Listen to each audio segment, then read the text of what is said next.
The MGM Grand Resort and Casino in Las Vegas is the home of big fights, and so is the case tonight, as the MGM's Grand Garden Arena plays host to the most intense, full-contact event in sports today.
To the Ultimate Fighting Championship.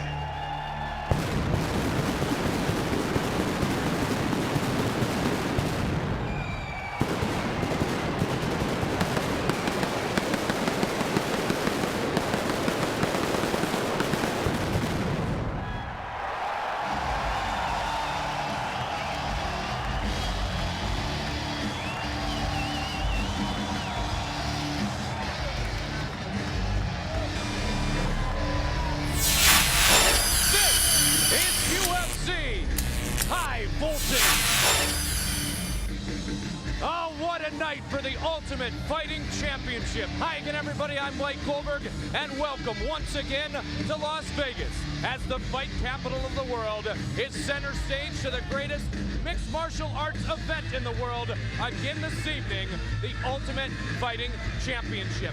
This grand arena has held some of the greatest boxing matches in the history of that great sport. Tyson Holyfield 1 and 2. And how about the heavyweight George Foreman beating Michael Moore, becoming the oldest heavyweight champion in the history of his great game. 5 heavyweight matches on the card tonight, a title fight between Randy Couture and Pedro Rizzo, and a title fight in the welterweight division. As always, with me on the broadcast, Jeff Osborne. In the welterweight category, we have the champion, Carlos Newton, set to defend against Matt Hughes. As I said before, Mike, you know it. Carlos Newton is not quick. He is sudden. He will take those cat-like reflexes and try to use them against the powerhouse that is Matt Hughes. Certainly we have seen great action here this evening already in our prelim fights, and we look forward to the heavyweight matchup with Randy Couture and Pedro Rizzo. Could it be as good as the last one? I think it's going to be better. Both guys more focused. The pressure is on Pedro Rizzo to perform and finish Randy Couture. He has failed in his 2 attempts at the UFC heavyweight title, but to these guys, this is the 7th game of the World Series, and they're both up to bat. They certainly are, and they both don't have many outs remaining, especially if you're Pedro Rizzo. Number 1 contender fight in the lightweight category tonight will feature BJ Penn against Caro Uno. We welcome in our present lightweight champion, Little Evil Jens Pulver, to the broadcast tonight. You love this lightweight matchup. Most definitely. I've been sitting here all day trying to figure out what it is I got to do to beat these 2 guys. I've been watching them. How is it that one of these guys is going to lose? BJ's explosive, powerful, calm. Uno, perfect in every way. It's going to be the fight to watch.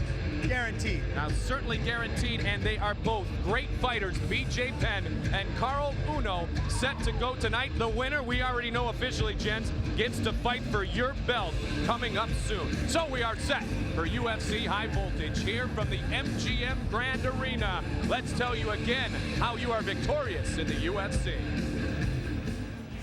Ways to win in the octagon. 3 judges score the bout. Bout duration 3 5-minute rounds, except for the championship fights. As always, the round winner gets 10 points. The opponent gets 9 or less based on effective striking, grappling, aggressiveness, and octagon control.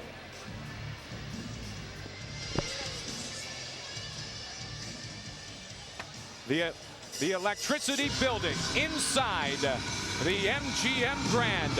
Second time in Las Vegas for the Ultimate Fighting Championship. First matchup of the night, Josh Barnett against Bobby Hoffman, the Bad Seed. What's up? I'm the babyface assassin, Josh Barnett. I'm 23 years old, and I'm fighting out of AMC Pancration in C-Penn. I've had 26 pro fights, only 1 defeat. I was taking it to Pedro Rizzo last February, and I took out 70 Shield in June. In this game, you need to be a complete fighter. At AMC, we dominate the stand-up, groundwork, takedowns. That's our game. My name is Bobby Hoffman. I'm the Bad Seed. I'm 35 years old, fighting out of Los Angeles, California. I was a state champion out of Iowa, and I also played NFL football. My best 2 weapons are TNT and Dynamite. Josh Barnett is a great fighter, but he's in my house tonight. Up next, Josh Barnett versus Bobby Hoffman.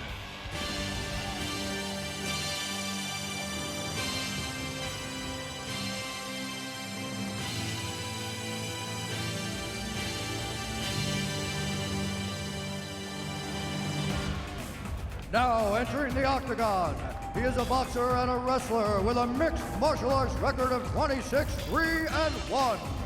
Standing 6 feet tall and 2 inches, weighing in at 254 pounds. Fighting out of Los Angeles, California, please welcome the Bad Seed, Bobby Hoffman. Hoffman making another trip here into the octagon tonight. What does his opponents have to look out for?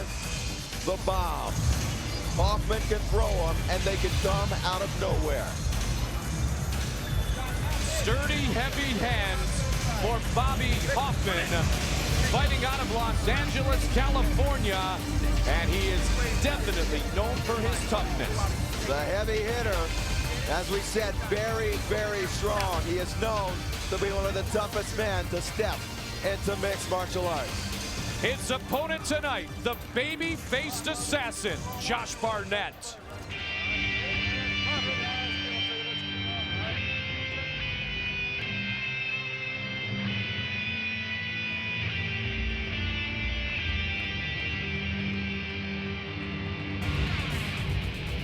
And now entering the octagon, he is an AMC Pancration fighter with a mixed martial arts record of 25-1. Standing 6 feet 3 inches tall, weighing in at 245 pounds.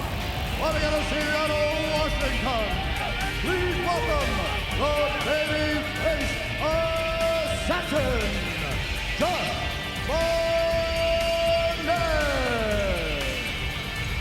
Josh Barnett, surrounded by Aaron Riley, Matt Hughes, Maurice Smith, is a great striker. Yeah, Josh Barnett is gaining confidence every time he steps in this octagon. He's been working on his conditioning. We know of his submissions. We know his striking, and he has the wizard, Matt Hughes, in his corner.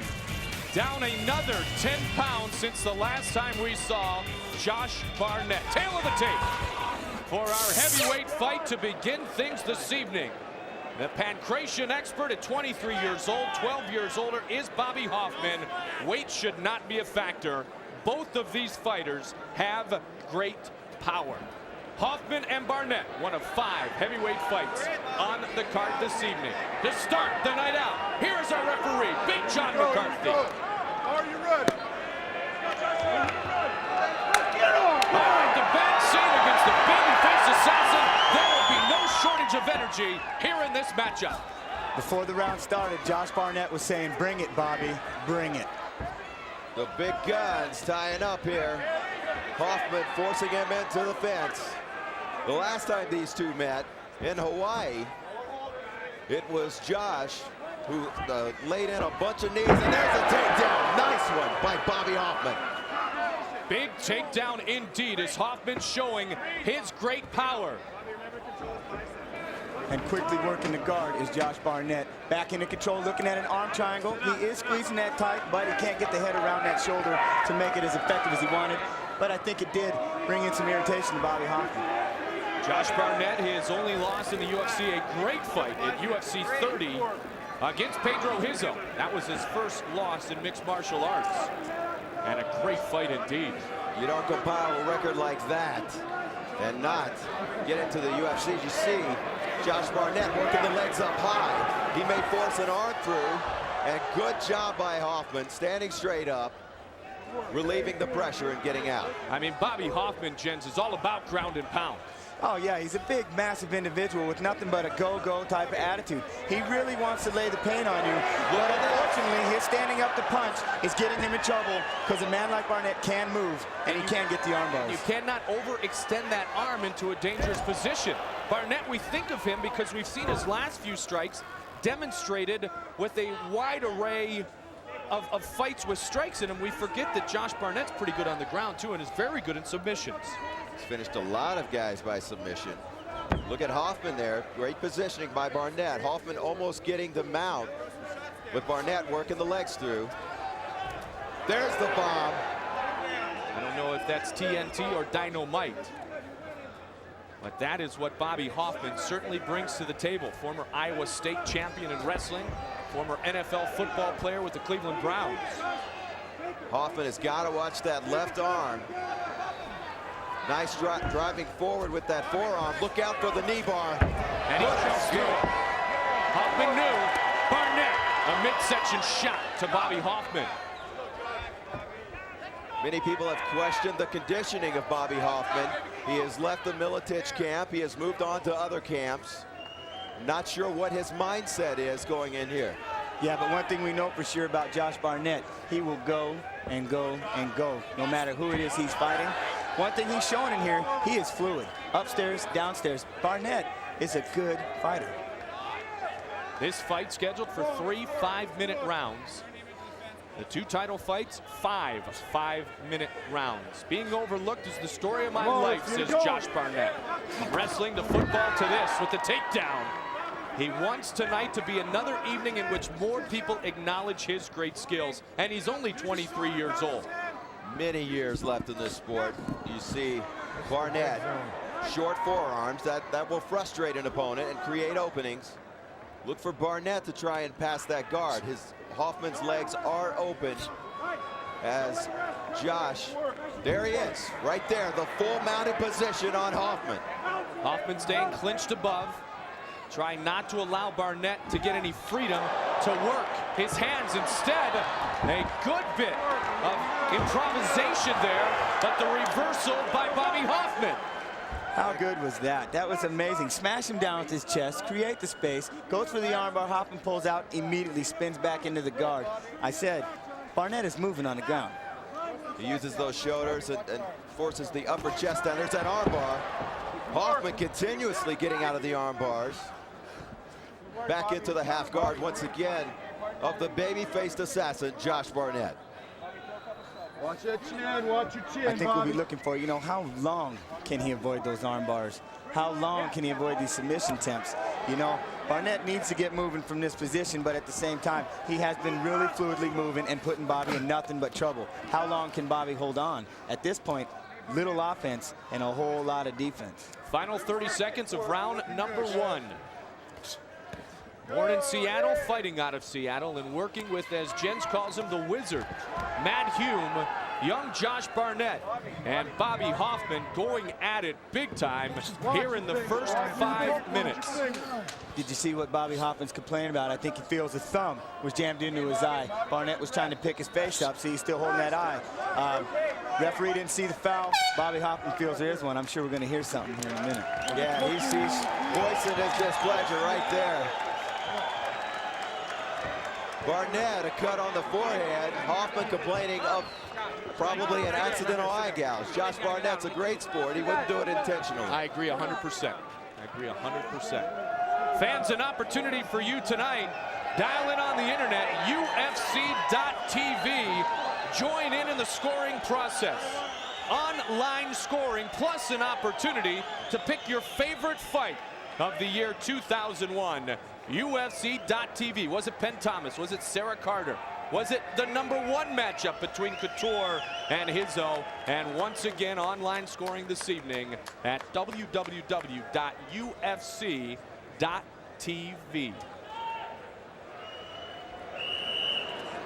Attending to Bobby Hoffman in his corner. He seems to be just fine.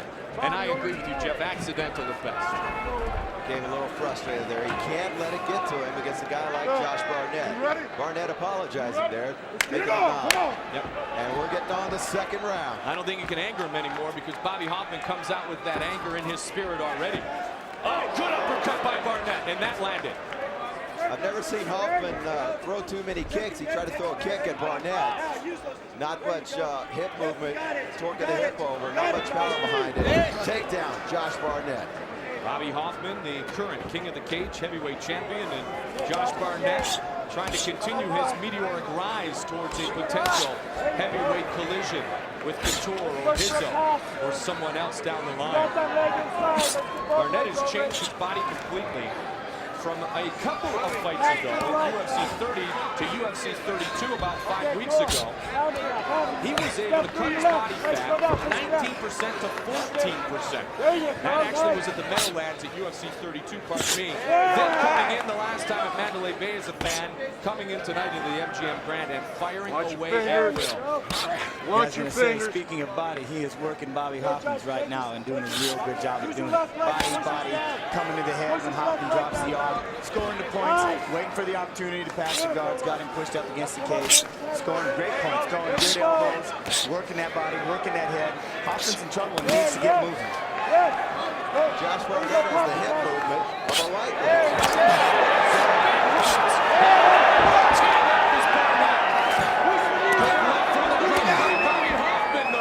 And Barnett has to bury the head.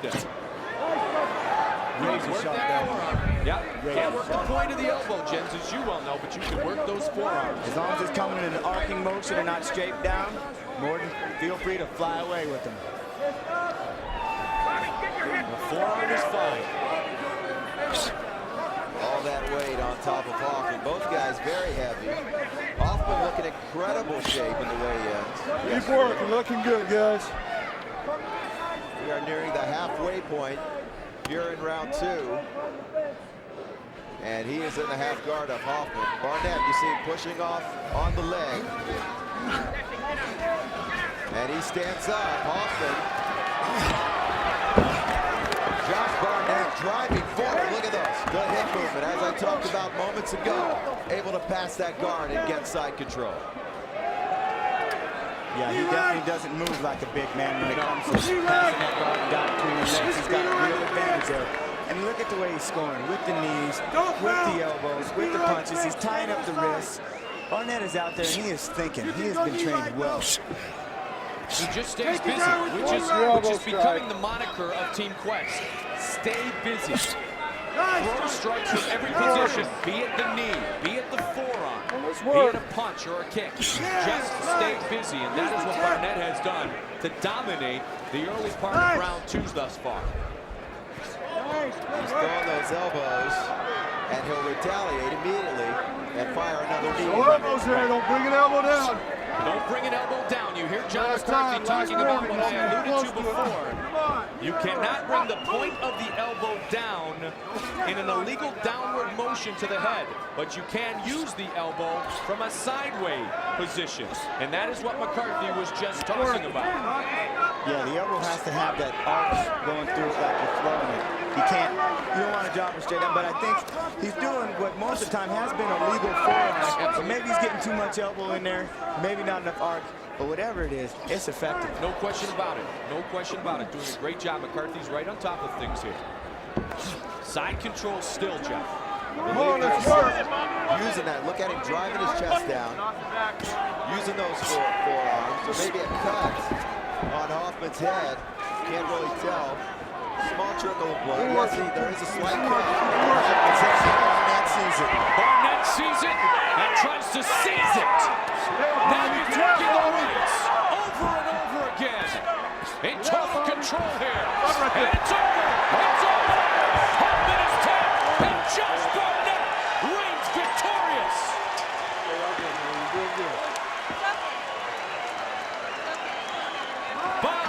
Spinhead had enough. Here. My place. Pedro Rizzo, Randy Couture, better keep an eye on this young kid. Moving up the heavyweight ranks, that's Josh Barnett. You'll be okay. Let's take a look right here. You see Barnett crunches him down. A lot of weight on top of the big man, pushing off on the face. Again, Hoffman can't see those shots coming when his face is covered up. Nice forearm shot to the left side of the head of Bobby Hoffman. Once he saw Bobby Hoffman Give was it up cut, for Bobby, he come just on. jumped in and tried to finish that fight immediately, Jens. Most definitely, he went after it, and he did something I don't think too many people, if any, have ever done. Made Bobby Hoffman tap. You got that right. Bobby Hoffman loses for just the 4th time in his mixed martial arts career. A tough, no-quit guy overwhelmed by Josh Barnett, who truly is on a meteoric rise in this sport. All right, let's check in with Bruce Buffer. Ladies and gentlemen, we have a winner by TKO at 4 minutes and 25 seconds of round 2 for the winner, the babyface assassin, Josh Barnett.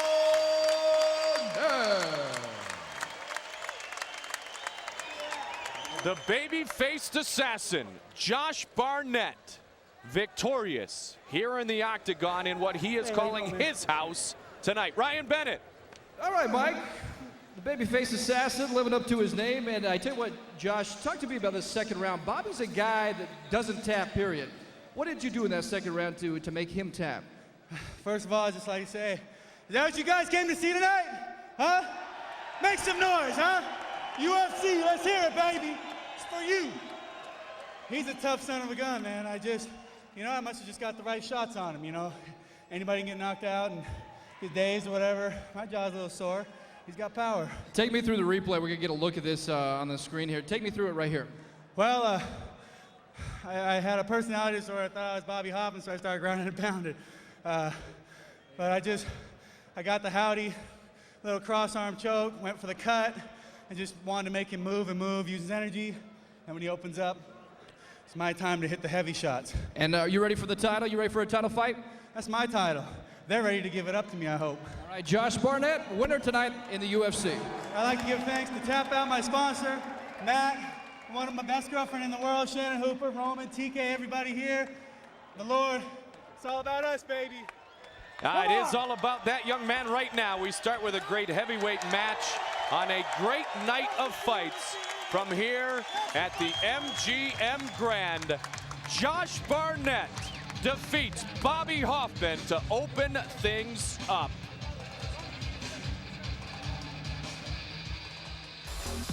UFC High Voltage is brought to you by the Gordon Biersch Brewing Company.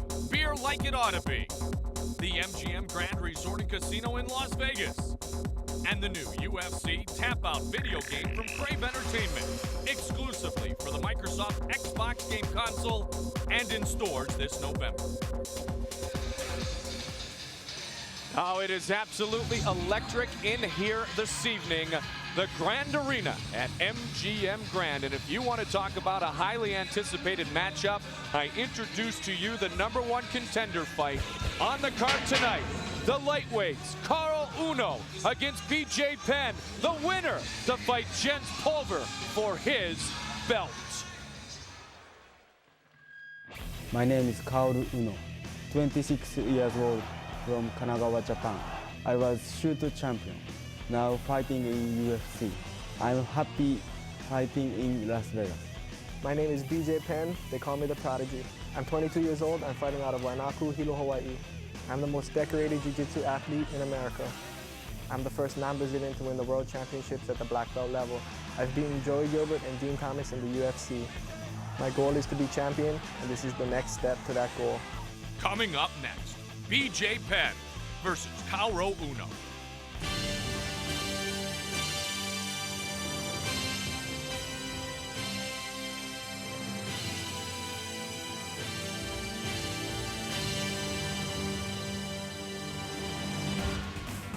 Now entering the octagon, a Jiu-Jitsu expert and a wrestling expert with a mixed martial arts record of 11-3-2.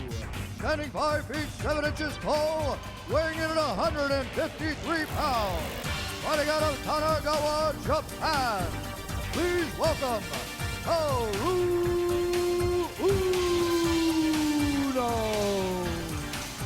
Couture Uno back in the octagon again, coming off that knockout of Fabiana Iha. Again, has upped his experience. He is well-rounded, and we all know, unflappable. The guy stays calm through it all.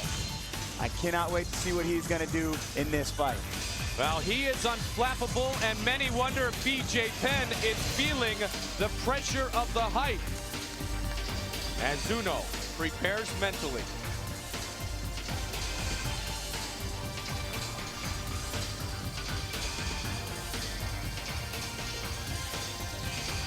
And now he is set.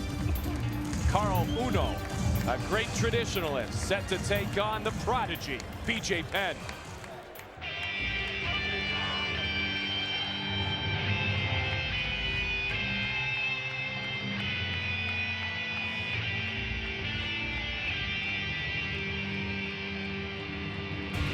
Now entering the octagon is a Brazilian Jiu-Jitsu black belt with a mixed martial arts record of 3-0. Standing 5 feet 9 inches tall and weighing in at 154 pounds. Fighting out of Wainaku, Hilo, Hawaii. Please welcome BJ Penn. BJ Penn, as he said himself, one of the most decorated Brazilian Jiu-Jitsu stylists in the U.S. He is a Brazilian Jiu-Jitsu world champion. He is also heavy with the hands. He is very versatile. Wrestling, Jiu-Jitsu, and stand-up skills as well. Tail of the tape, lightweight contender fight. The winner to get a chance at Jens Pulver. The 22-year-old prodigy, BJ Penn, 5'9", 154, against Couture Uno, very experienced, 5'7", 153. The lightweight division about quickness and athleticism. And we are set for our ref, Larry Landis. Landis gets us going. Uno, flying kick. Love it. There is a definite experience factor for Uno.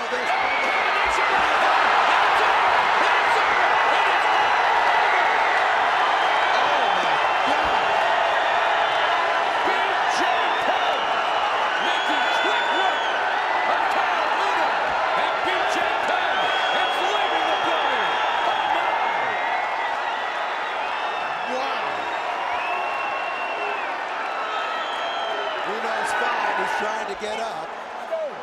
Safety, the utmost concern. Man, look at this crowd. Very few people are still sitting in their seats. Check this out. I'm gonna let you take this one, Jens. He just starts to open up the shots, and he comes in with the kind of power. Uno gets back on a foot. He's out before he hits the floor, and BJ finishes him off so quick. If you've seen it in person, it was flying. It was amazing. Our referee, Larry Landis, doing a nice job of jumping in. As overwhelmed was Couture Uno, first with the jab, and then with a barrage of punches. Let's watch the whole fight from its start, with Uno trying to come out with the flying kick on BJ Penn, Jens. Yeah, I think you want to go out there and throw him off and make him second guess, let him know it's going to be a wild kind of fight. BJ said, not happening, and let the big hands go. Right-left combination, then the jackhammer of rights, and it was all over. Vitor Vanderlei Silva. Yep. I mean, I thought I was watching the same fight. There's that lunging kick again. Very flashy, not able to connect. And Jens, I hate to say it, buddy, but I do not envy you at all. Hey, I said it once before, I'll say it again. BJ Penn's good. He ain't evil. He ain't me. Wow, well, believe the hype as he has overwhelmed Couture Uno. Many hardcore fans around the mixed martial arts industry. This was one that they said, hey, I would pay just about anything to see this one, and here he comes. Here he comes, BJ Penn. Back inside the octagon. BJ Penn came running in. He went running out. He has one thing on his mind. That is Jens Pulver. Let's go to Bruce Buffer. Ladies and gentlemen, we have a winner by knockout at 11 seconds of the very first round. For the winner, BJ Penn. Ryan Bennett has the victor, BJ Penn. Here he is. BJ Penn goes to work very quickly. Shaking hands here, good sportsmanship. BJ, you came out firing. I mean, obviously that was the game from the part. What did you see that you knew you could do this? My training, you know, trained so hard, and I was real pumped. A lot of people, a lot of Hawaiians are here in the house tonight. And I trained so hard, you know. Northern Yao, American Kickboxing Academy, everybody. Fuck. BJ, let's take us through. We're going to show the entire fight right now on the big screen. Take us through this and tell me what was your mindset at the beginning of this fight here. I knew he was going to do a jumping kick. I saw it already. When he fights a good fighter, he wants to do a jumping kick like he did before. So I'm not ready. I'm just going to hit you and hit you and hit you and hit you and hit you some more. BJ Penn shows he's for real. Jens Pulver, the champion, is at ringside. What do you want to say to Jens Pulver? Jens Pulver, you're a class act. I want my belt, and that's about it. I want my belt. All right, there's the challenge to Jens. Let's throw it back to Jens. Mike, back at ringside. Jens Pulver standing on the chair next to me now. Commentator tonight, fighter tomorrow, trying to get the attention of BJ Penn. Oh my, what a great start to this great evening. The Ultimate Fighting Championship is totally new, and that includes the UFC's official website. www.ufc.tv is your new official source for the latest in the world of mixed martial arts and its premier event, the Ultimate Fighting Championship. Log on now to check out a comprehensive photo and video clip library from past events, complete fighter profiles of all your favorite UFC stars, and the latest from the all-new line of official Ultimate Fighting Championship merchandise, including hats, t-shirts, and shorts for both men and women, plus autograph cards, posters, digital trading cards, home videos, and DVDs. So log on now to the #1 event and #1 website in mixed martial arts, the Ultimate Fighting Championship, at www.ufc.tv.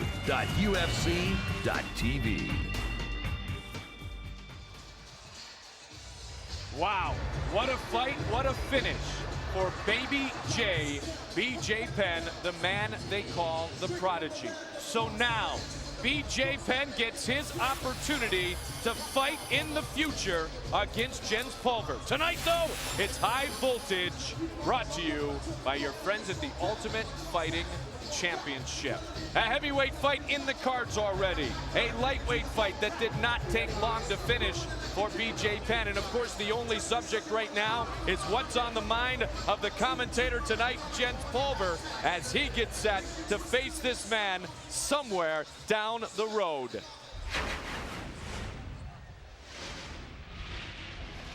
It has been said that speed kills. It is also true that power can be devastating. UFC welterweight champion Carlos Newton and top-ranked contender Matt Hughes are a contradiction in styles, where Newton relies on superior mental preparation, ring savvy, and a wide array of weapons. Matt Hughes' assets lie in his physical strength, overpowering takedowns, and relentless ground and pound assaults. And for these two great athletes, the foundation for their UFC success can be found in their lifelong dedication to their respective disciplines. I was about 16, saw the first UFC on TV, watched Hoist, Gracie take on the world. And right there, I was captivated with the sport, and I decided I wanted to be a mixed martial arts fighter. Started competing when I was a freshman in high school with the wrestling. Won state twice in high school, and then I was a 4-time collegiate All-American. And then a friend needed some help fighting, so I started helping him, and one thing led to another, and became better than he was, so I started competing myself. Perhaps the person with the best perspective on this fight is the person Newton beat to win the belt, who also happens to be Matt Hughes' cornerman and trainer, UFC legend Pat Miletich. The thing that makes Matt so dangerous is he can control where the fight is going to be. If he wants the fight to stay up on the feet, he can do that because he can stuff takedowns so well. If he wants to go to the ground, he can do that almost at will because he can take almost anybody down at will. Carlos is more of an evasive fighter, somebody who kind of lays in weights, but he's tricky on the ground. Obviously, he's caught a lot of people. You just have to be very careful, stay very tight with him on the ground. In order for Matt to win, he needs to tie the head up a lot, control the head, put a lot of weight on the head, make Carlos strain to stand up straight, throw a lot of uppercuts, a lot of body shots, and a lot of knees when they're on their feet, and when they're on the ground, just staying very tight and hitting Carlos with a lot of punches and a lot of elbows on the ground and just making him miserable. I think Matt has been working on his punching skills, hoping to stand toe-to-toe with me. I don't really think that's quite realistic right now, but I think his strength is probably his strong point, and I'm trying to work around that and take advantage of it. I've been working my stand-up for about, well, a year, ever since I lost to Hoffman, extremely hard. And I see this fight as a good time to bring it out in the open and let people know that I do have a stand-up game. And I think I can beat him on our feet. So yeah, I will try and keep it up, and I won't be looking for the ground and pound this fight. And so tonight, Carlos Newton looks to defend his UFC welterweight championship for the first time. And Matt Hughes gets his long-awaited shot at a UFC title.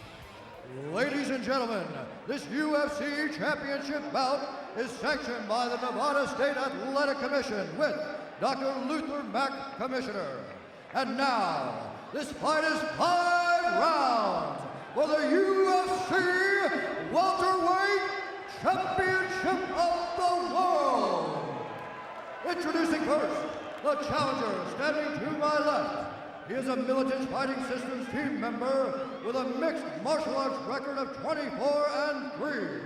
Standing 5 feet 9 inches tall, weighing in at 169 pounds. Fighting out of Charleston, Illinois. Please welcome Matt Hughes.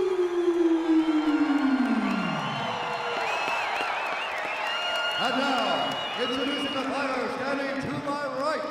He is an expert in Dragon Ball Jiu-Jitsu and is a 3-time Canadian Jiu-Jitsu champion. He is a 2-time Vale Judo Japan champion, and he is the current Canadian Pancration champion. Standing 5 feet 9 inches tall, weighing in at 169 pounds. Fighting out of Newmarket, Ontario, Canada, and tonight he brings his Afro Thunder into the octagon, because he is the UFC welterweight champion of the world. Ladies and welcome, please welcome the Ronin, Carlos Newton.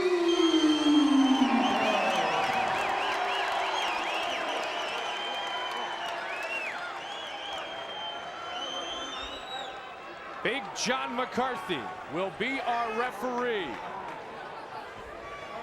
This welterweight fight judged tonight by Douglas Crosby, Tony Mullinax, and Cecil Peoples, all assigned by the Nevada State Athletic Commission. John McCarthy will get it started. All right, here we go. Welterweight championship of the UFC, you ready? Are you ready? Let's get it on! Come on! All right, here we go. What's going through Matt Hughes' mind right away, gents? Stay tight, don't get into a scramble, watch what he's gonna do, and just stay focused. Work on the game plan. You think he's going to go for the big slam as everybody predicts with every Matt Hughes fight? No, we're trying to keep Matt Hughes differently in the fact that we don't want him going for the legs and getting caught in that transition. He's strong when he's got a hold of that body. He has great strength. Let's get him down to the ground and try to pass the guard and not let him work for that arm wring. Is his guard passable, Carlos Newton's? When it's open, it's passable. Can Matt pass it? That's going to be the game plan. That's what we're going to be sitting and watching right now. Can Matt get past it? Can he pound it? or can Carlos turn this into an offensive maneuver and get a submission out of it? Working through it, let's go. Hughes, would you agree, he's kind of like the big brother. When he grabs a hold of you, you can't do anything, and you know the only place you have to go is down. It's absolutely impressive, his strength, and it was Pele that said, it's a rock when you're underneath him. In parentheses, it's a serious rock. Carlos Newton working his guard on the bottom, one of the most worldwide guys. Sweet.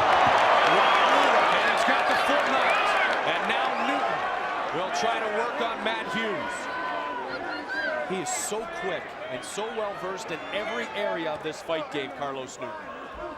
I didn't think he would be able to get Hughes over. Hughes holding on for the first couple attempts, trying to bridge and roll. Don't give his back. Careful. He spins out of it just in time. Safely spins out. Very good. Now he's going for that. Big slam by Matt Hughes. He loaded up the hips, chipped that leg. He needs to take the opportunity while Carlos Newton looks to be stunned. Guard was passed. That's what we've been working on in the gym. Last 2 times I've been at UFC, I have seen continuous and great improvement in submissions by Matt Hughes. I was amazed the last time I watched him roll. Able to hold off great jiu-jitsu players and scored several submissions. A couple of his last few matches have ended in submission. Newton trying to work his guard back up to neutralize Hughes. Trying to get out of the half guard here. And now Newton trying to work the guard back into place after the big slam by Matt Hughes. That his trademark move. Opportunistic is the word that should be used to describe Carlos Newton, though. That Milicic had good control. There you see Newton opportunistic again. He's got a guillotine. But see, Carlos Newton's a warrior. He's in there to play. He's in there to play. He's in there to grapple. 2 steps ahead is Carlos Newton. Seemingly effortlessly getting out of that guillotine. He is on top of Hughes. He talks about the fact that he considers himself a scientist and that mixed martial arts is a science. That's his science. And the way that he works the game, as you guys mentioned, 1 or 2 moves ahead of his opponent so often is what makes Carlos Newton such a special fighter right now. Very cerebral inside the octagon. As we said, he has competed in Judo, he has competed in Pride, Kuwait, all over the world. And he is the current champion. And Hughes wants that championship not only for himself, but for his mentor, Pat Milicic. Cerebral indeed. Newton's heroes included on the list: Albert Einstein, Muhammad Ali, and Batman. And that looks like Batman's got some knees right now. Oh my! Hughes staying busy. Great action. Their instincts were taking over. They both came up, they threw the knees, countered, Carlos threw a shot, Matt comes underneath with a nice takedown, back against the cage. Matt working for the pass, Newton gonna go for his magic. Less than a minute left. Seesaw battle this first round. Big weekend of fights here in Las Vegas. Mixed martial arts tonight. Boxing title fight tomorrow. The fight capital of the world, watching Matt Hughes and Carlos Newton go presently. Hughes is not a guy you want to take lightly as far as the strength goes. He has tremendous power behind those shots. Working, looking good, guys. Keep working. Newton cannot do much from there. Come on, let's work. Nice shot, Matt Hughes. Short forearm. During the end of this round 1, and Hughes trying to finish it off. Combination. Looking towards Carlos Newton. The horn will sound. And round 1 ends impressively in the direction of Matt Hughes. Let's check in with Ryan Bennett.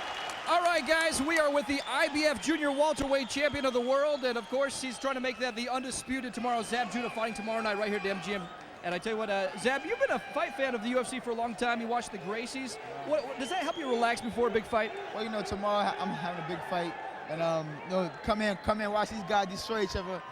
They give me willpower. You know what I'm saying? So I get ready for on tomorrow too. And you were impressed with BJ Penn? I like BJ, Tito, Gracie.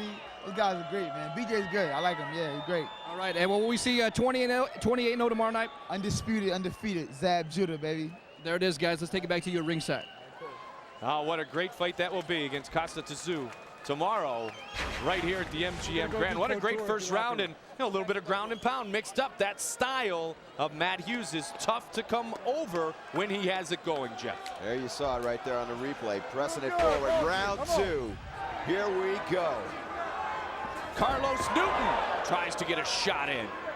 Hughes keeping tight, as Jen's talked about. Keep those hands up to defend the strikes. Online scoring. And another big slam will help that 67% be a possibility for our viewers at home here in round number 2.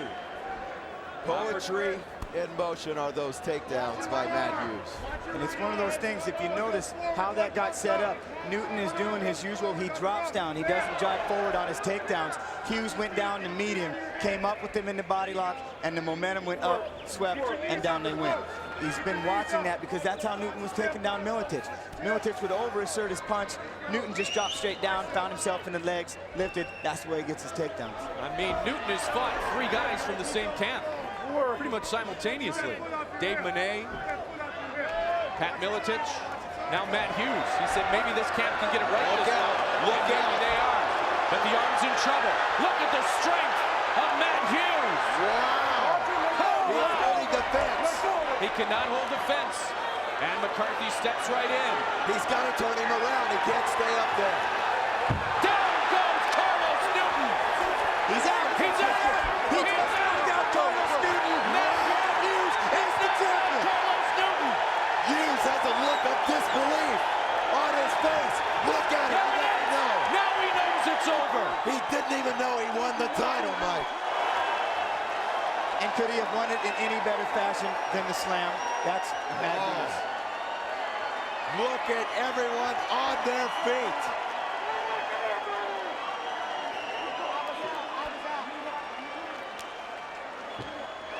Little Evil, here he comes, man. There he is, baby. Give me 1 second. Baby.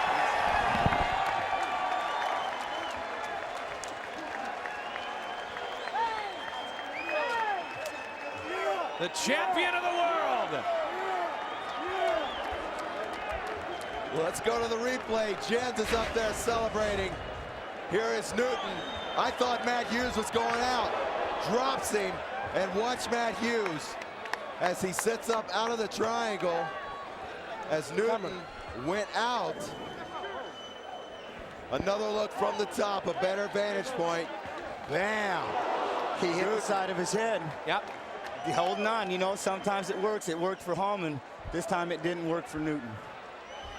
That is the strength and power of Matt Hughes, using his trademark move to pull off the upset and defeat Carlos Newton to become the new UFC welterweight champion of the world. He worked hard for this. Straight off the collarbone. What a gracious opportunity Miletich gives to his teammates. And he is as big a fan of Matt Hughes as everyone right now. Replay. All about takedowns, Jens. Look at, he lands on the back of his neck with that one. Matt is in. Big muscle. We told him no shooting on the legs. Attack the body with your squeeze. Sweep him past the guard on the way down. He did it to the T. And with this one, played into the game. You know he had to be thinking Hoffman. Went more, dropped him dead on, right on his head, and we had the knockout. But if you notice, Matt Hughes was passed out as well. He did not know he had won. If you continue this interview, his head comes out, and he's kind of looking around. Yeah, wondering what the heck happened. Jeremy's leaning over the cage going, you won. Big. Oh, my God. Carlos just finding out that the fight is over.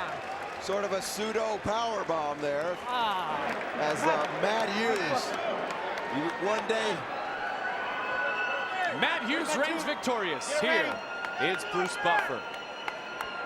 Ladies and gentlemen, we have a winner by knockout at a minute 27 of round 2 for the winner and new UFC welterweight champion of the world, Matt Hughes.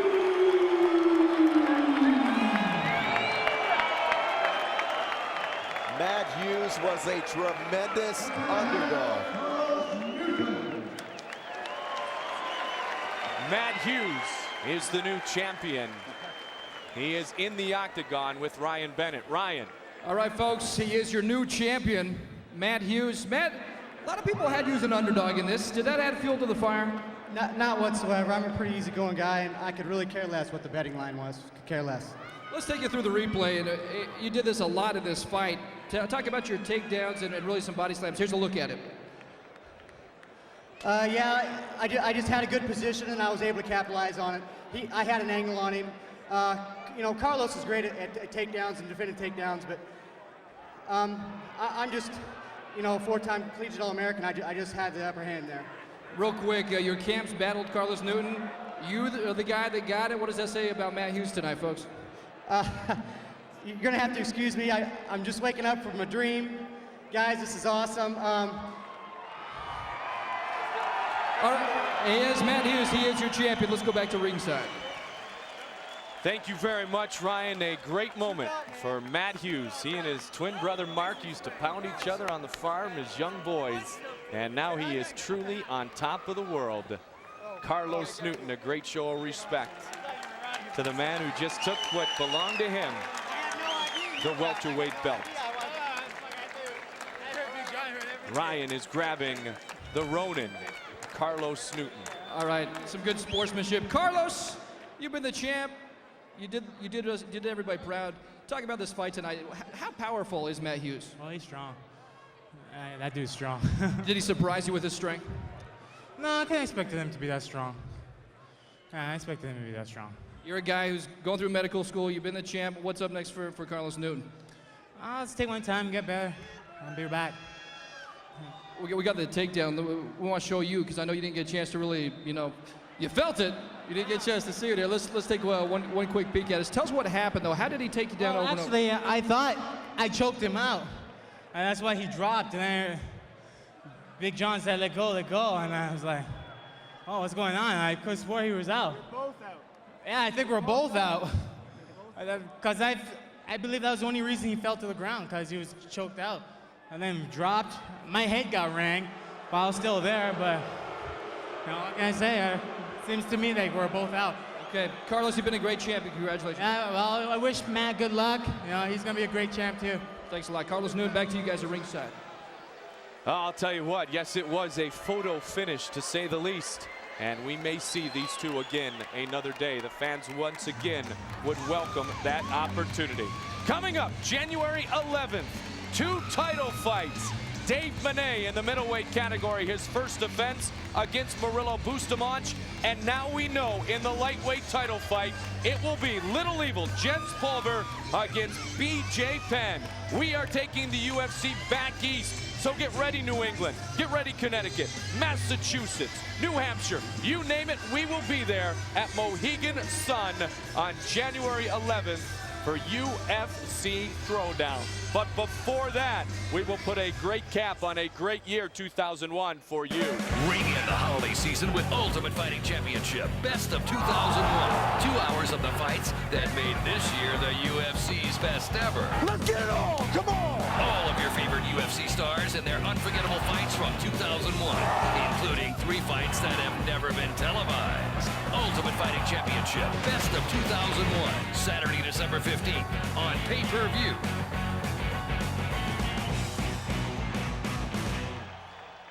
A memorable night, to say the least, thus far, as we get set for our next heavyweight matchup on the card. Pete Williams taking on the man they call Rico Suave Rodriguez. Williams trying to avenge a disappointing defeat at the hands of Big Semi Schilt. Hi, I'm Rico Suave Rodriguez. I'm 24 years old, originally from Staten Island, New York, and now fighting out of Huntington Beach, California. I'm a well-rounded fighter in Brazilian Jiu-Jitsu, kickboxing, and wrestling. You name it, I can do it. Last June, I beat Andrew Orlovsky in my UFC debut. I'm pumped to be fighting here in Las Vegas. My name is Pete Williams. They call me El Duro. I'm 26 years old, fighting out of the Lion's Den in San Diego, California. My specialty is submissions, but I don't mind standing up and going toe-to-toe. You may remember my knockout of Mark Coleman. It's been 6 months since my last UFC appearance, and I'm very anxious to get back into the octagon. Pete Williams versus Rico Rodriguez next.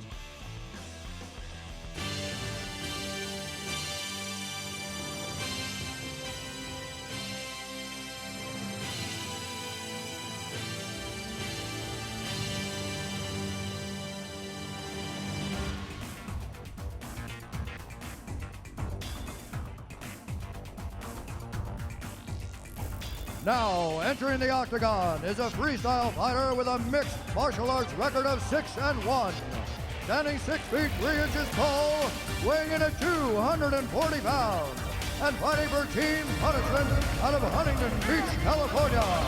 Ladies and gentlemen, please welcome Rico Suave Rodriguez. As we said, Rico's coming out of team punishment. He's been working on his striking a lot. I got to see him train this week. He has definitely been working on his striking. And of course, he's still a good wrestler and has a lot of ground. So Rico Rodriguez will try to defeat the heavyweight Pete Williams, trying to make up for a poor performance. So you guys can stop.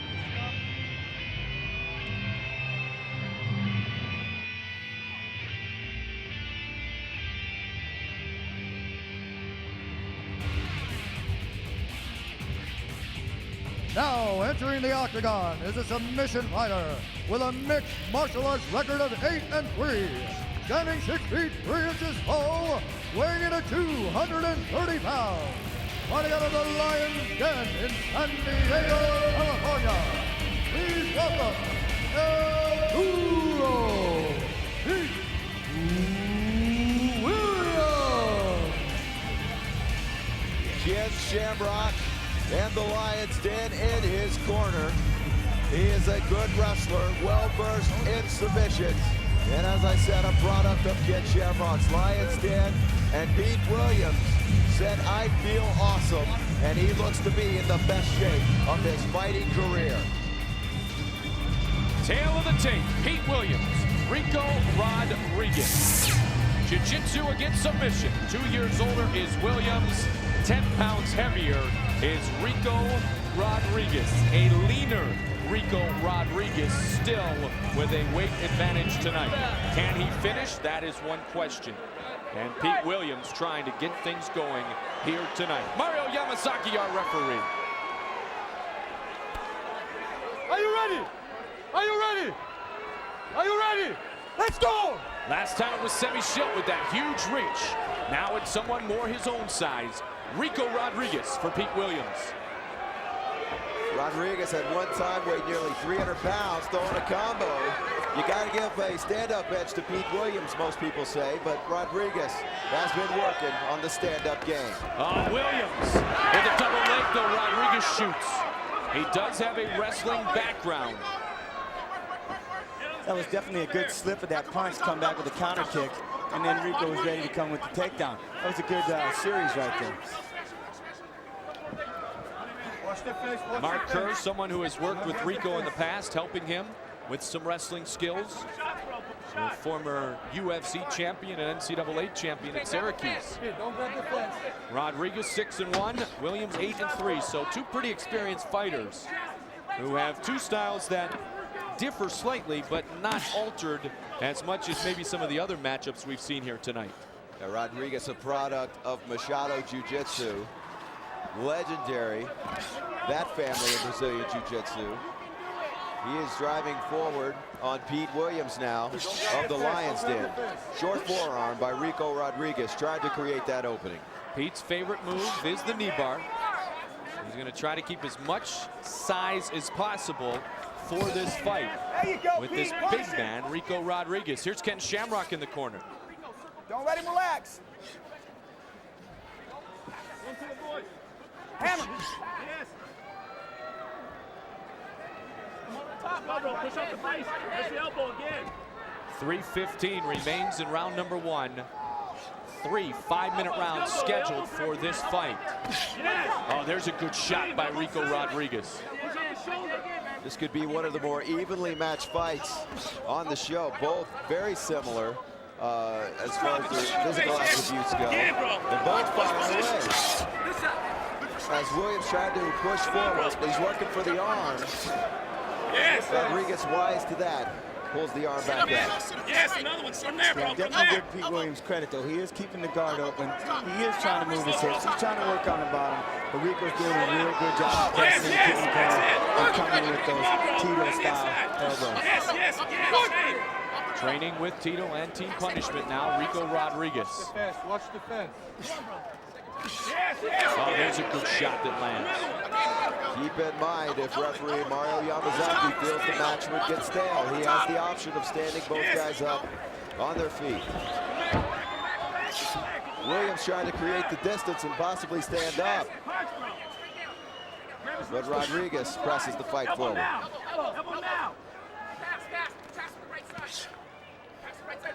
Yes, bro. Yes. Horrendous game plan for Pete Williams against the big, tall Dutchman, Semi Schilt. Also lost to Kevin Randleman at UFC 23. So 2 consecutive losses for Pete Williams. But he came in and told all of us he feels as confident as ever, knows he's a better striker than he was before, and has Ken Shamrock in the Lion's Den tried on his shoulder as he tries to reassert the Lion's Den inside the Ultimate Fighting Championship. The first real fighting team to dominate this sport has since seen other challengers like Team Punishment and Tito Ortiz. Nice. Nice. Pass. Push the knee down. Push the knee down that side. Nice. Rodriguez right now relentless. Williams is up. Take him down. Yes. Good job. Look down on top of the arm. Nice escape. You heard Tito say, take him down, take him down, take him down. He did right away, but almost left his arm exposed, Jens, in the process. Yeah, he needs to, he almost tried to post on that. It almost caught him off guard that they went down so fast. Pete was able to beat him down there and spin towards that armbar. Luckily, Rico knew it was coming and got out of there. And turned him over. These two both looking for that heavyweight crown down the road. Look at that knee bar. Looking to finish it. Looking to finish it. Rico Rodriguez. You see Pete Williams trying to stay calm, trying to spin the right way, not the wrong way. 25 seconds and he gets out of it. Wow, that was fully extended. I can't believe he got out of that. Wow. Almost looked like he laid it aside, got numb, and wait for it to let go. Rodriguez really with a lot of gas right now, really going on Pete Williams. Almost a suplex there. Passes the guard easily and is raining down shots. A dominant round number 1 for Rico Rodriguez. You're doing a damn good job, Rico. Hey, beautiful. This is your time. Hey, everything right there is perfectly fine. Deep breaths. Beautiful. Deep breaths. Get your win. Get everything back. That was beautiful. Look at, hey, he's tired right now, baby. Hey, Phil. Feel good, right? Hey.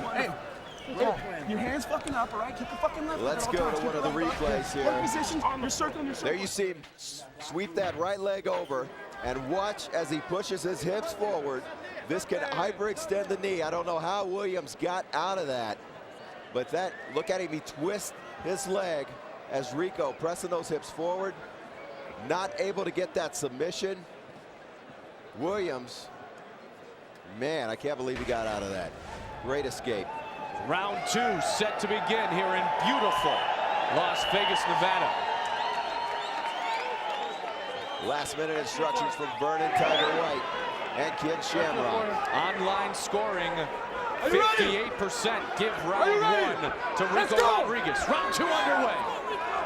Pete has definitely got to figure out a way to stop this shot if he wants his stand-up. He cannot let Rodriguez sit there and take him down at will like he's doing. And there you go.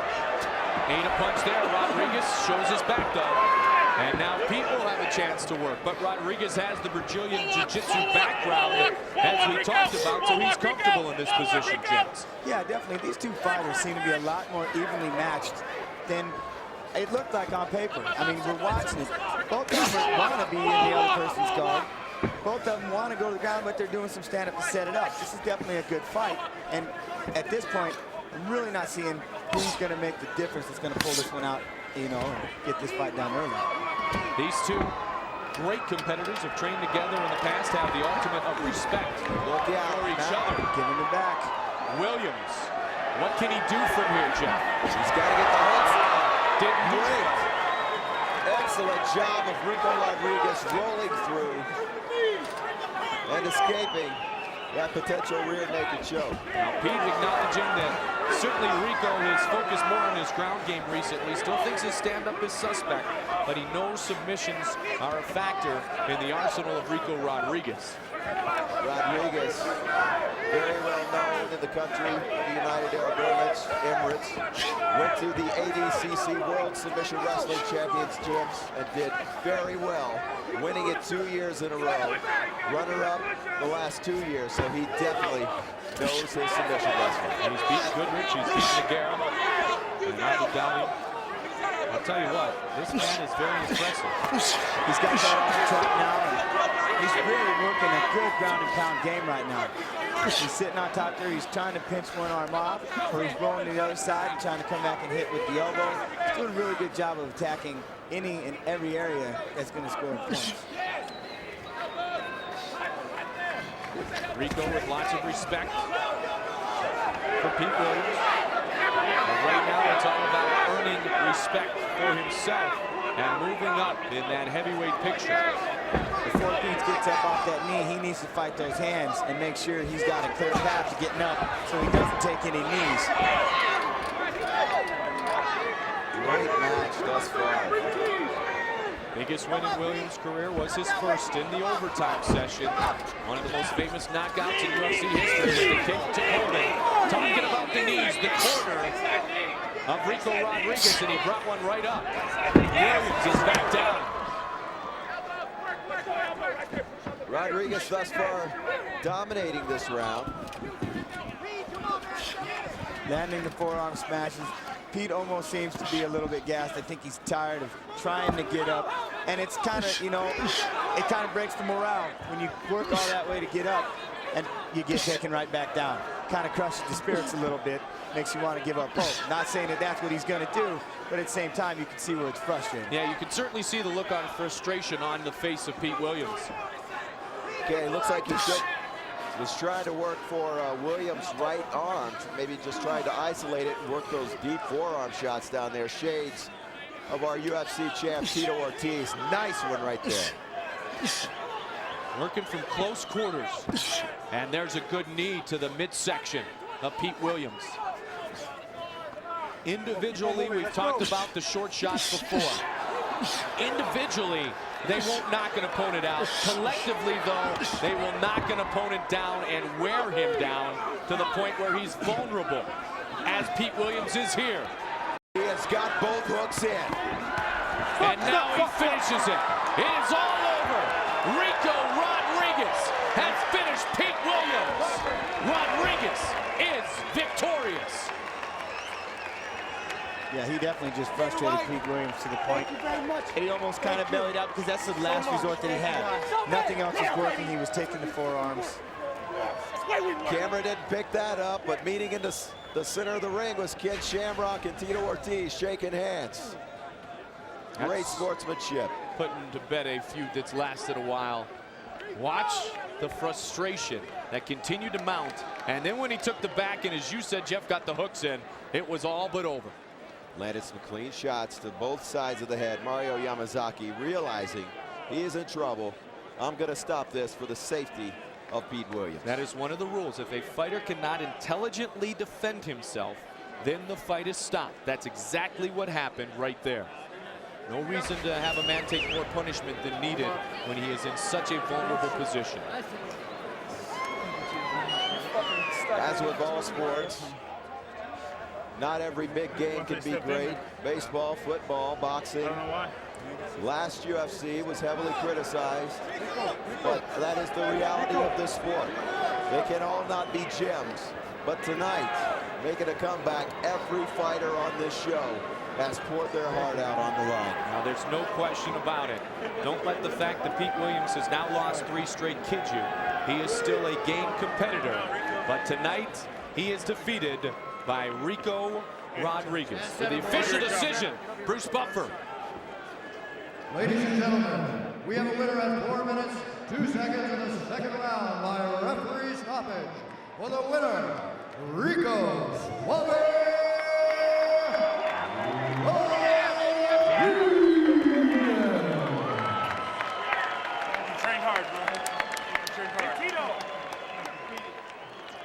Rizzo Rodriguez. A leaner, meaner Rizzo Rodriguez is with Ryan Bennett. All right, guys, in the ring right now with Rizzo right here. Rizzo, is this the fight that gives you the credibility and respect that you've been wanting so bad? I wanted this so bad, but ladies and gentlemen, you guys don't understand. Pete Williams was the #1 contender for the heavyweight championship about a year ago. He is, without a shadow of a doubt, the toughest man I fought this year. You mentioned he's tough. Let's take you through the replay right here. Take us through these moves. What did you do in this round here? I knew he was tired. I had laid some heavy elbows. I got his back, took it, and I just knew if I teed off that the referee would stop it because he wasn't defending himself the way he needed to. Rizzo, talk about you now. Where does this put you? Who do you want to fight? What do you want to do now? Guys, there's so many people to fight right now. Josh Barnett is #1. Randy Couture, Pedro, all those guys are. You know, I'm just here to do my job and show people that I am a contender. I do belong here. Those people who talk so much crap on the underground, those people who say that I'm not here, well, ladies and gentlemen, how many times have you been in the UFC? Thank you. There you go, strong words from Rizzo Rodriguez. Back to you guys at ringside. UFC High Voltage continues on inside the spectacular MGM Grand Arena. The largest stage, and coming up, the largest fight, and the largest title is on the line. Randy, the Natural Couture, will take on Pedro Rizzo. Shall I say it again? Truly, it has been almost 6 months to the day since Randy Couture returned to the UFC and regained what he always believed was his, the heavyweight belt. Tonight, another tough test against the tough Brazilian, Pedro Rizzo. We go up close with the heavyweight champion.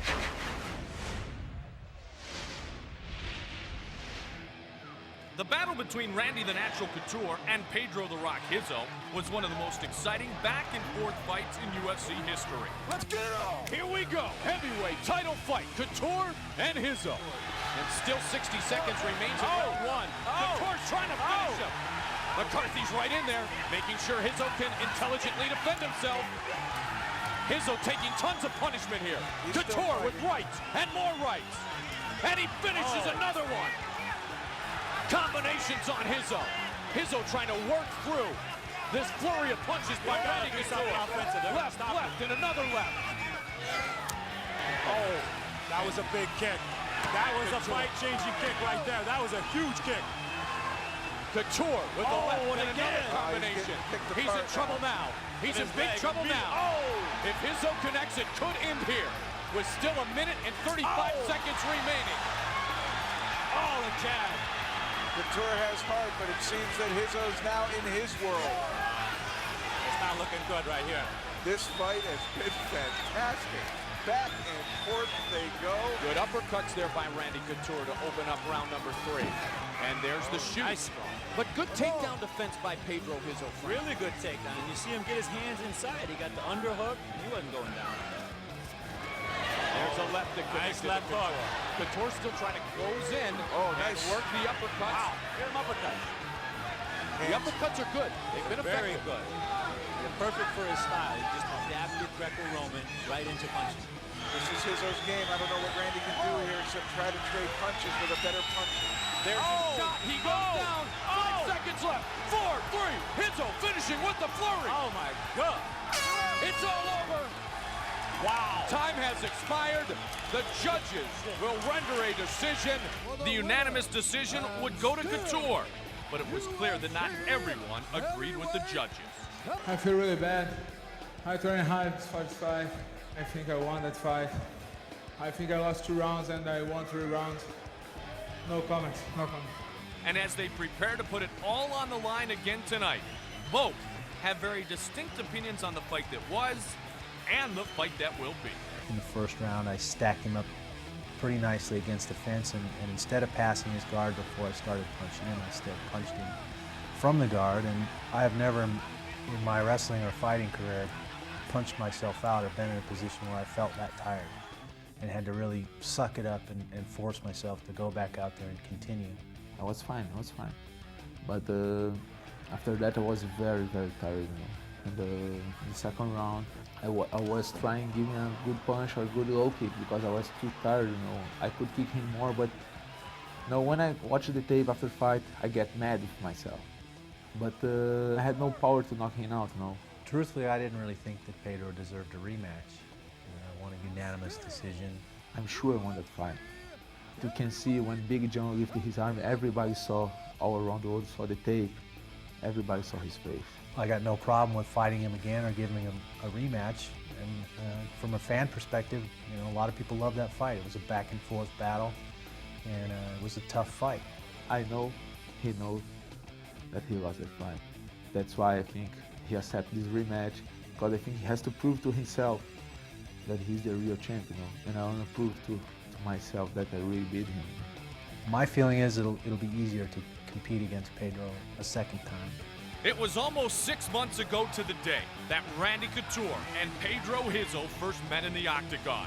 Tonight, these two proven warriors meet again for the most prestigious title in the sport of mixed martial arts. Up next, Randy the Natural Couture versus Pedro the Rock Rizzo for the UFC Heavyweight Championship of the world. Ladies and gentlemen, this UFC Championship bout is sanctioned by the Nevada State Athletic Commission with commissioners Dr. Tony Alamo, Amy Ayoub, Glenn Carano, and Dr. Flip Pomansky, with Executive Director Mark Ratner and Dr. Luther Mack, Chairman. Our timekeepers are Al Bissick and Jane Broadfoot, and our octagon side doctors are Margaret Goodman, Jeff Davidson, William Berliner, and Van Buren Lemons. And this event is brought to you by the Gordon Biersch Brewing Company. Beer like it ought to be. And now, it's time to begin the main event of the evening. This fight is 5 rounds for the UFC Heavyweight Championship of the world. Beginning with the challenger, standing to my left. He is a valley judo expert and a kickboxer with a mixed martial arts record of 10-2 and a professional kickboxing record of 31-1. Standing 6 feet 1 inch tall, weighing in at 235 pounds. Fighting out of Rio de Janeiro, Brazil. Ladies and gentlemen, please welcome Pedro the Rock Hughes.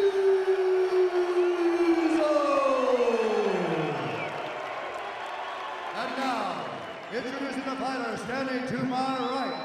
He is a 3-time All-American, a 4-time national champion, and Pan Am Games wrestling champion with a UFC record of 6-0. Standing 6 feet 1 inch tall, weighing in at 225 pounds. Fighting out of the Performance Quest Training Center in Gresham, Oregon. He is the UFC Heavyweight Champion of the world. Ladies and gentlemen, please welcome Randy the Natural Couture.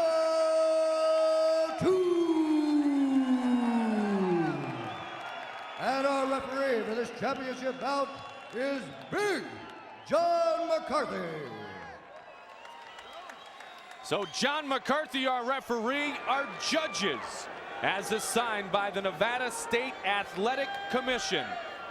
For the title fight, Jeff Mullen, Nelson Hamilton, and Marcos Rosales are judges tonight for this heavyweight championship fight.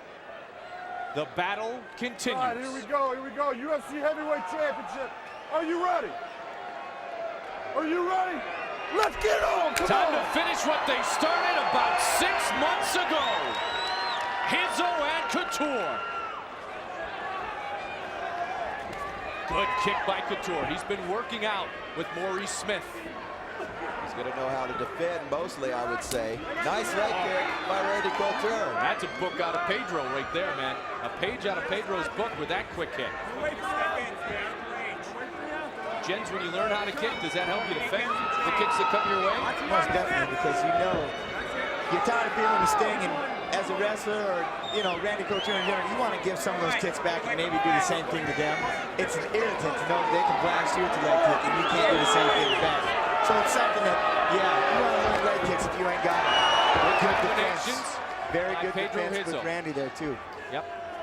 Long list of knockout victims. Dan Severn, Trey Telligman, Tsuyoshi Kosaka, and most recently Josh Barnett fell victim to KOs by Pedro Rizzo. He's got world-class hands as the crowd chanting USA in favor of the natural Couture against the Brazilian, one of the nicest guys in the fight game today, Pedro "The Rock" Rizzo. His only losses have come in title fights to Couture and Randleman. His wins, as you mentioned a moment ago, have all been very impressive.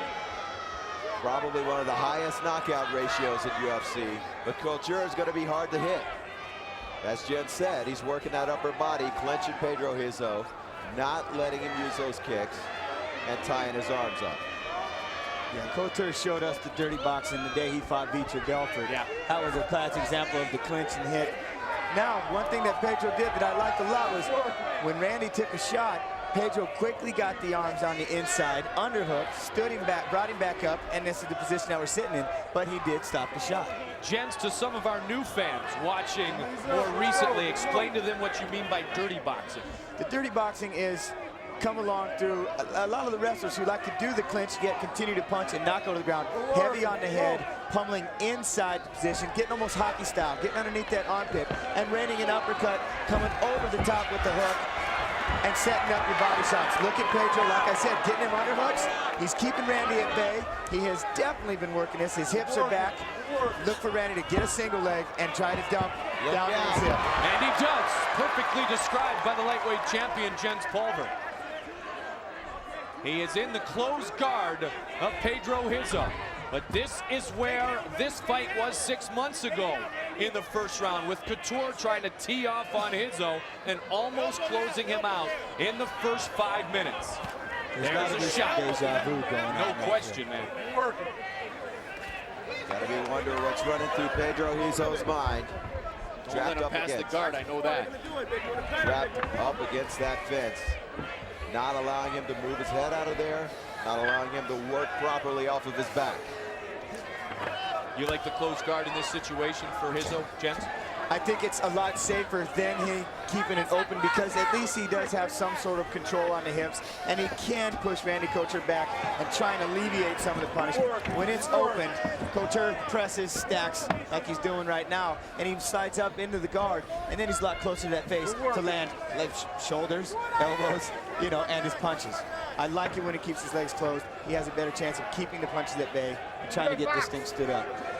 Now remember, if there's not enough activity, John McCarthy will stand the fighters up. Couture knows that. Gets busy again with a couple of left-handed shots. Doesn't take much to stay on the ground, but it's going to take something. Absolutely. Nice shoulder shot. Pushing the shoulder forward. And there it is again. Now that's a little dirty boxing, I think. I understand. If that's all you got is the shoulder, throw it. Hey. It might hit, and if anything, it's irritating. Well, there's 4 in a row of them. You know it. They're like the body shots that they won't take you out individually, but collectively, they do some damage. Pedro now holding his hand in front of his forehead, trying to stop that shoulder shot. It was almost like when you had the headbutt, your hands tied up to hands, and you still had the head free. Now he's got a free shoulder. See, this is not good with them with the open guard. Randy in control, a left that just missed Pedro Rizzo. 20 seconds left in this first round. Oh, good kick by Rizzo to Couture. There's a left that connected. And another jab. Now the right. And Rizzo able to get the fighter Randy Couture back inside his reaches.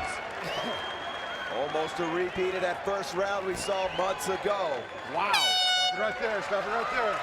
As Yogi Berra said, deja vu all over again.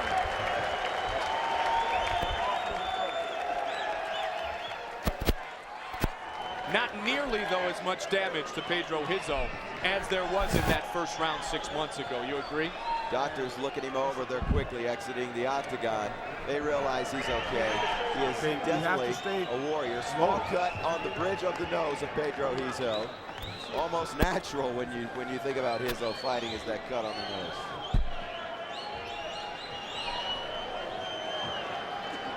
Yeah. Marco, who thing is, you have to do right now, when you get on the ground again, don't stand up, just stay low.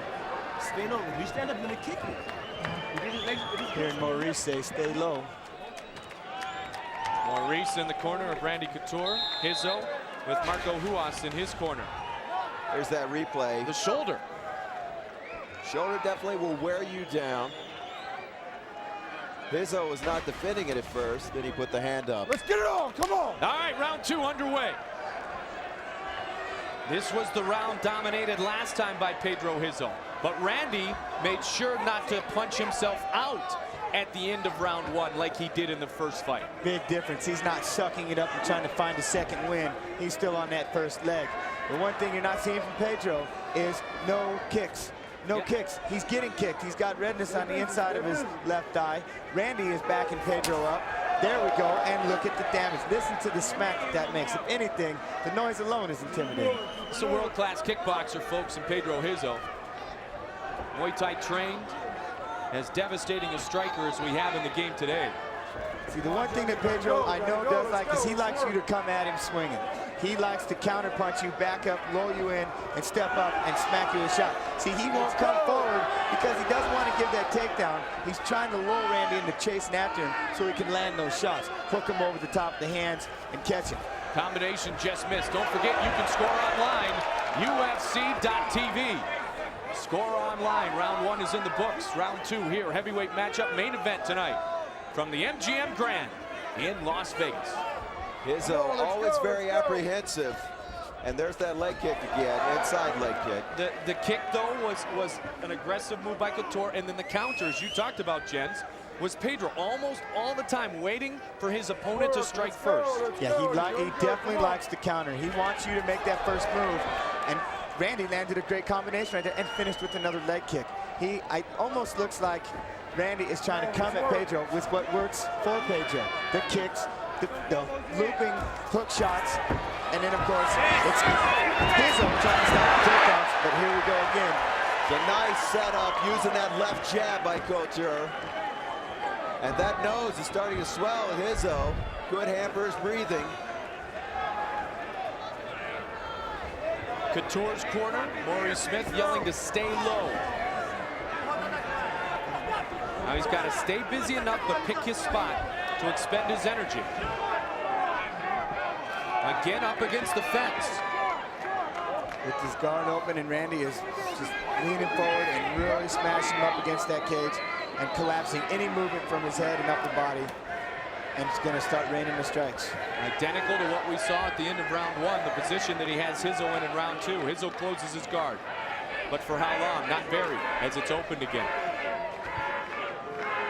Crowd starting to get behind Randy Couture. Come on, let's work. Let's get yourself through. Let's go. There you go. John McCarthy saying you got to stay busy, guys. You're going back up. And the more you stand the fight up, a possible advantage to Rizzo. I couldn't agree anymore. I was thinking the same thing, Jeffrey.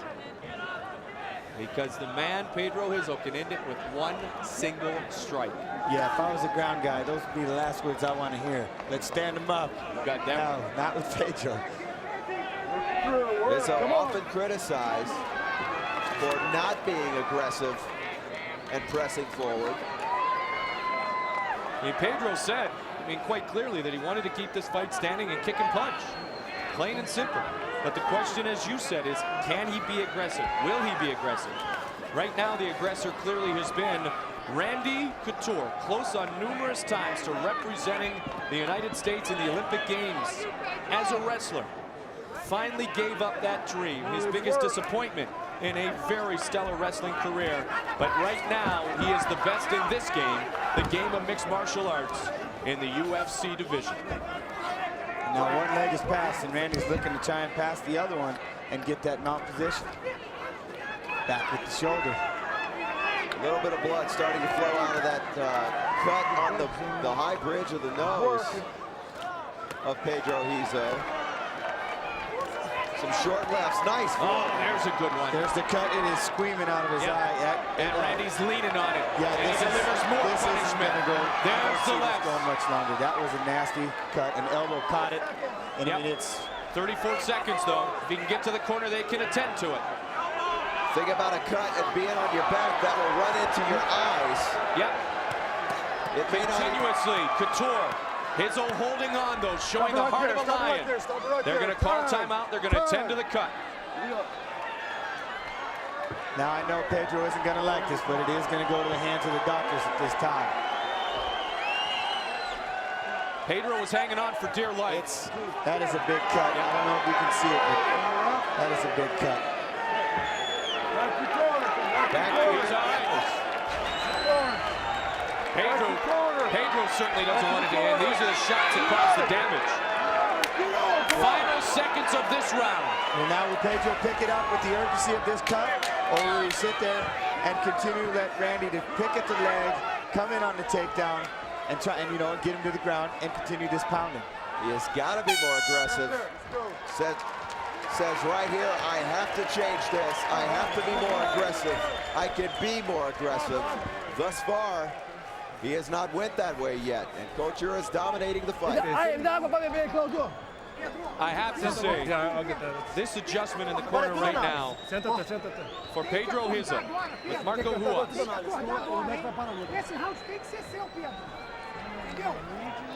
might be the most important adjustment he ever makes in his career. Check out that cut underneath the eye is very bad. They are working on it right now. Let's take a look at what caused this damage. You'll see a couple of forearms. You'll watch his right elbow come through, and it will almost, you can see it start to open. There it is, right there. Oh, stand corrected.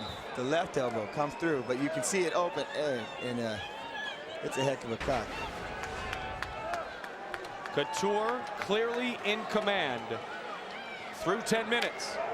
Pedro has got to pick this up. If he doesn't feel the urgency now, I don't know when he will. Can he wait to counterpunch? I don't think he needs to. He needs to throw that rifling leg kick. It is a stunner. You can see, I can't tell if that's a little blood or maybe a bruise on the front of Randy's leg. Most likely it looks to be blood, but last time he kicked him so hard in the front of that thigh, you know Randy does not want to feel that. Pedro needs to let it go. He'll land one shot or two shots and back off. He needs to go forward with it. He needs to throw more. He's not going to win this fight if he doesn't kick or box, and he's not doing that right now. Has to be aggressive. Disguise it with your hands, keep his hands up, and then let a leg kick. He's doing one thing and then the other. He needs to put them together, and I know he knows how to do it because we've all seen him do it time and time again. Is he afraid of the clinch and being taken down again? Is that why he's afraid to throw? Pretty much, that's what I'm thinking. That was a nice leg kick right there, mostly foot. But you can see the redness on the inside of the left eye, Pedro Rizzo, something you thought you wouldn't see against a wrestler like Randy Couture. Missing with the jab, Couture tries to shoot. Good sprawl. And defense by Pedro Rizzo. Back up they are. Good work, let's go. He's doing a good job of avoiding that takedown, but he's got to retaliate. Yeah, to what avail? Right. To what avail is he stopping this takedown? He's not doing anything when he's not trying to throw anything when he does stop it. It is all on the line for Pedro. This is third title defense. Another leg kick. Go, do something, come on. Third title fight for Pedro Rizzo. And a title defense for Randy Couture. Married to Tricia, 2 children. Ryan and Amy, big fans of Papa, who is truly Papa Bear, man. He is one tough competitor. See there, Pedro. There's a combination. Again, he spins away from Couture. Now he can frustrate Couture here if this continues. A cut has opened up, a little cut under Randy's right eye. Nothing too, it's underneath this, so there's probably nothing to be too concerned about. But it is him trying to be the aggressor. Look at those. He is scoring points with his aggression. 2 jabs right in a row by Randy Couture. And no answer by Pedro Rizzo. Correct. He's got to lay it on the line. Everything is riding on this. He's waited for this opportunity to happen again his entire life. And he's got to be wondering how many opportunities are out there. There is a shot. Counter as it was. There's the best shot of the night for Pedro Rizzo. And you could hear it rifle through the entire arena. Randy jumps it out. But believe me, it will have a lasting effect. The inside of the leg, Rizzo. There's a left that connects for Pedro Rizzo. The clinch and they're down. But Rizzo got a couple of shots in finally. Some damage definitely was done on that leg. That's what he needs to do. He needs to soften those legs up so they're not able to drive as much when he's shooting the takedowns. Speaking of driving, Randy Couture driving Pedro Rizzo right into the fence to try to finish this fight in round 3. Couture all over, raining elbows, trying to finish it, and he does! Randy Couture remains the heavyweight champion.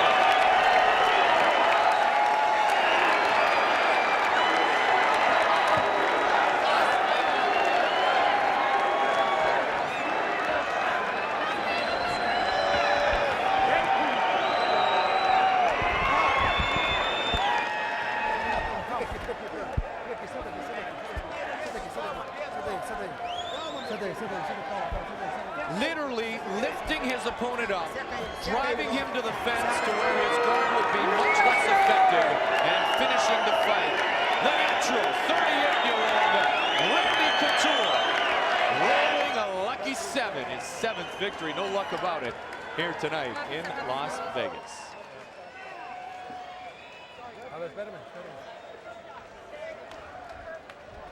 The right hand started it, guys.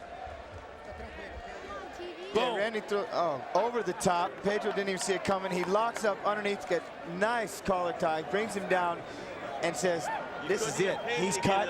Get him to the cage. Let's open it up. No controversy this time. A decisive victory. Many great heavyweights tonight, as you see Couture throwing those straight shots through there. Josh Barnett's got to be looking on. Down the road, possibly Rico Rodriguez. And Couture delivers the goods and defends his championship. Belfort, Smith, Randleman, Rizzo, and Couture reigns supreme. Pedro Rizzo goes into his locker room alone, wondering again what he has to do better. Here is Bruce Buffer. Ladies and gentlemen, the referee has stopped the contest at 1 minute, 38 seconds of the 3rd round. For the winner, and still the UFC heavyweight champion of the world, Randy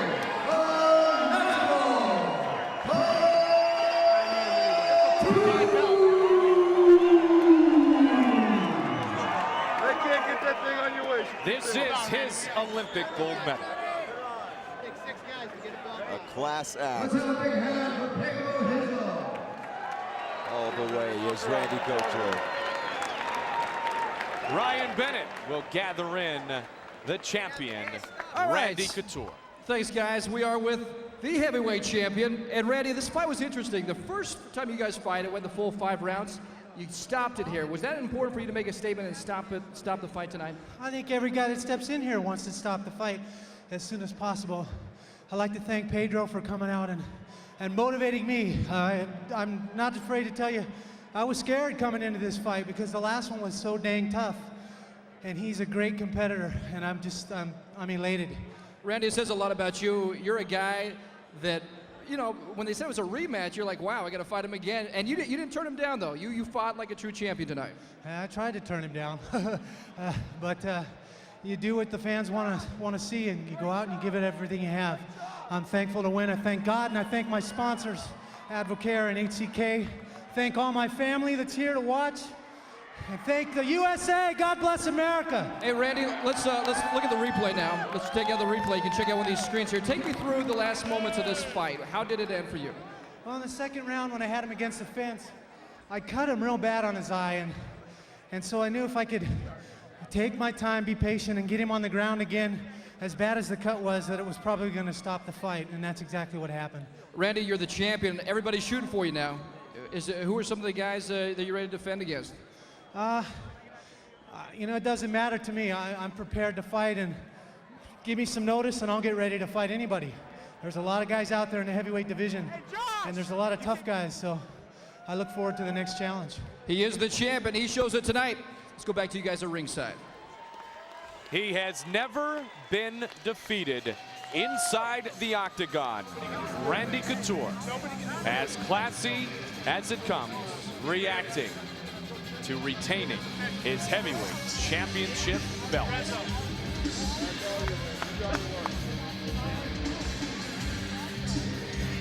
Earlier tonight here at the MGM Grand, one of his training partners and teammates, Matt Lindland, in a middleweight matchup against Phil Baroni, who was very outspoken as he got set to battle Matt Lindland here tonight. Looking forward to this middleweight matchup between the Long Island native 4-0 Phil Baroni in his mixed martial arts career, taking on the Olympian Matt Lindland. I'm the New York badass, Phil Baroni. I'm 23 years old and I'm fighting out of Long Island, New York. I was a two-time collegiate All-American in wrestling, 10-0 in boxing, 7-0 in kickboxing. I'm undefeated in mixed martial arts, and this is my second time in a big show. I've been breaking the law my whole life. Tonight's not going to be no different. I'm looking for the knockout. My name is Matt Lindland. They call me the Law. I'm 31 years old, fighting out of Eagle Creek, Oregon. I'm a 5-time national champion and Olympic silver medalist. I'm undefeated in mixed martial arts. In the UFC, I've beaten Ricardo Almeida and Yoji Andre. I came here to fight, and I'm ready to do it. Phil Baroni versus Matt Lindland, next.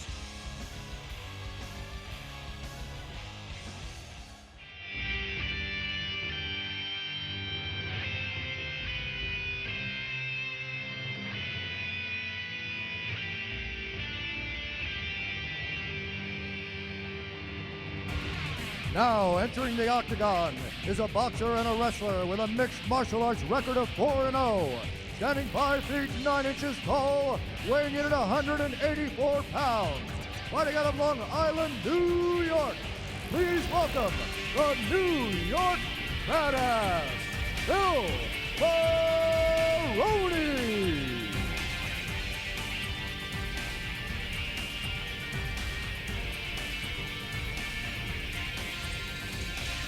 And Baroni, skilled in various forms of combat, boxing, kickboxing, as we said. He is an exceptional wrestler, and you can tell by looking at him, he is very strong with heavy hands, and Tito Ortiz in his corner to boot. Tito Ortiz and Team Punishment taking a liking for Phil Baroni, who does not want to like his opponent tonight, the Law, Matt Lindland.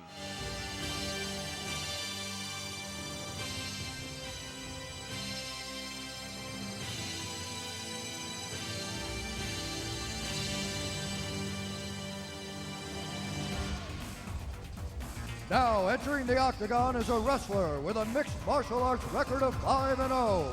He was the 2000 Olympic silver medalist and a 5-time national wrestling champion. Standing 6 feet tall, weighing in at 184 pounds and fighting out of Eagle Creek, Oregon. Please welcome Matt the Law Lindland. Yeah, Matt Lindland.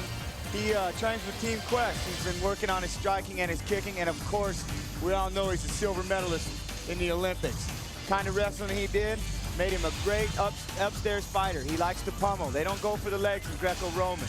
So look for him to stand up and dirty box in this fight.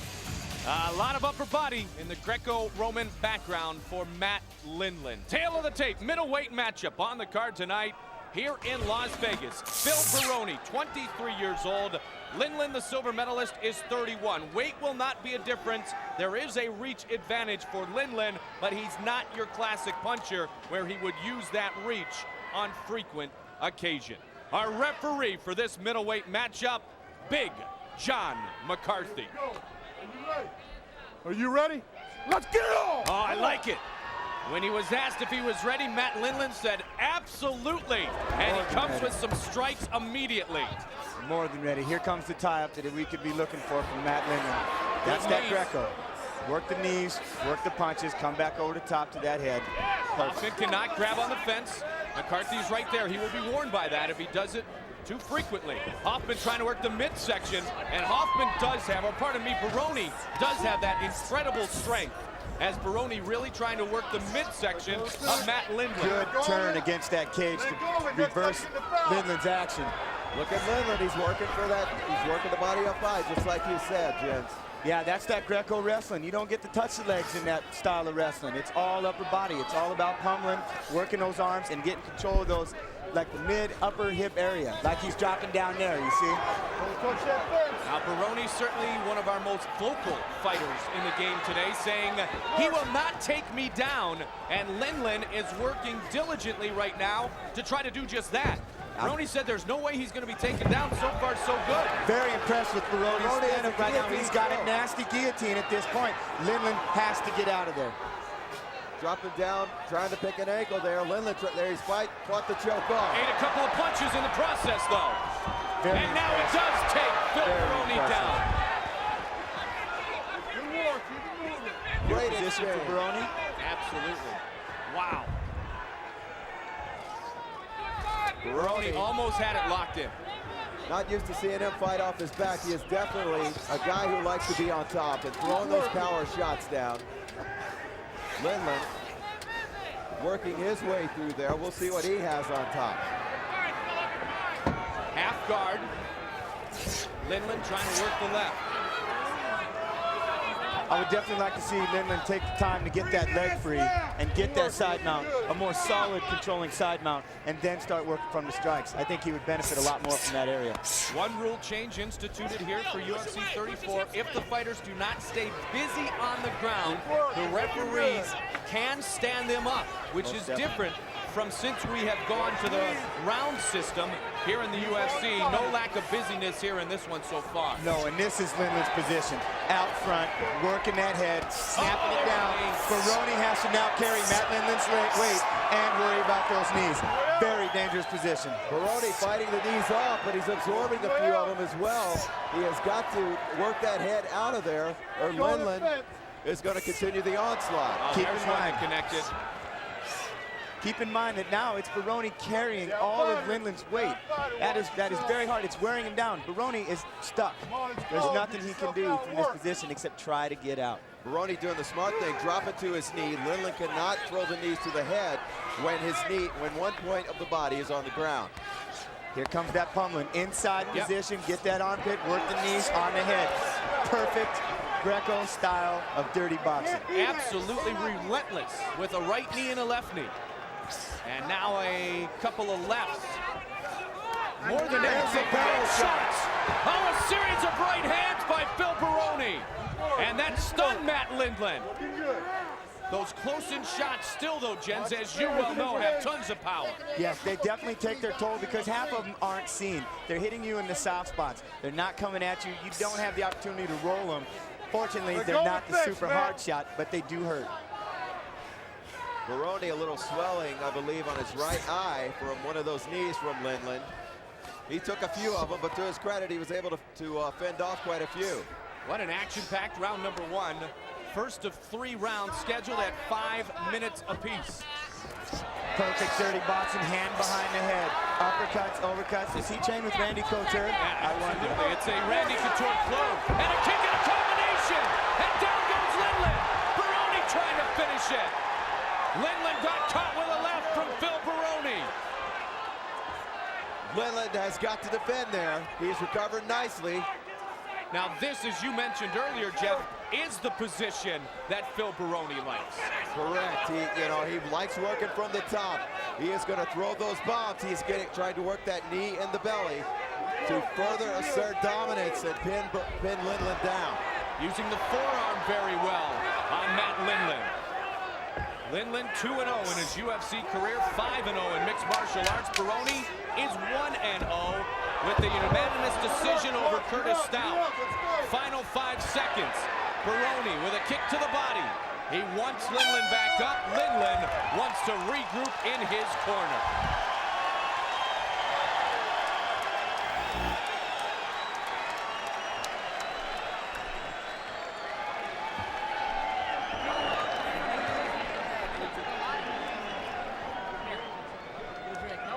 in the corner of Matt Lindland.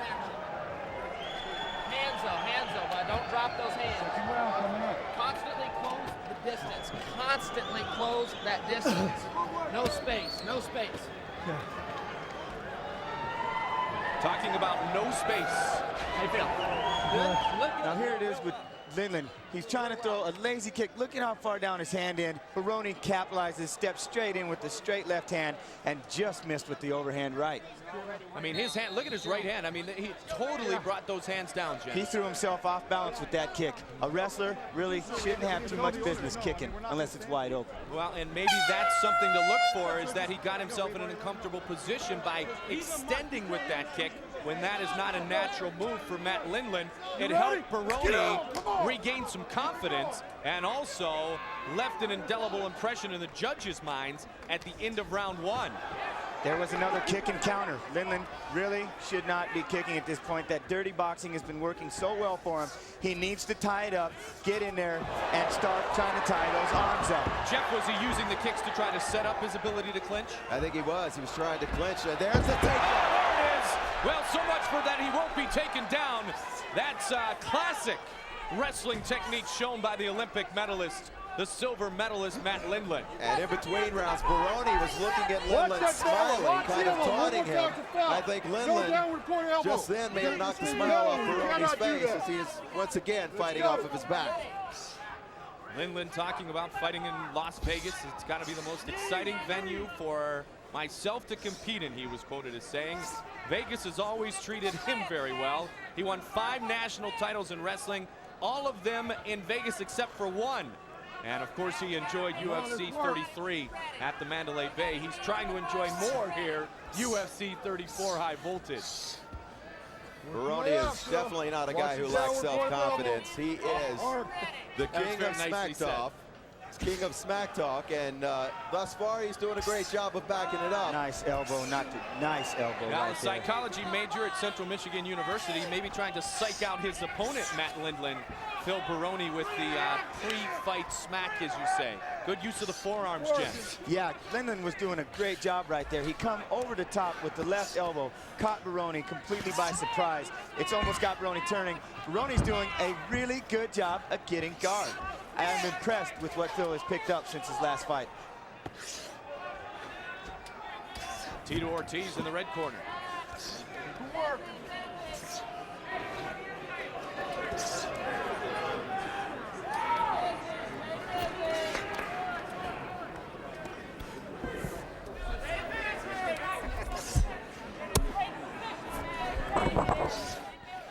.247 remaining in round number 2.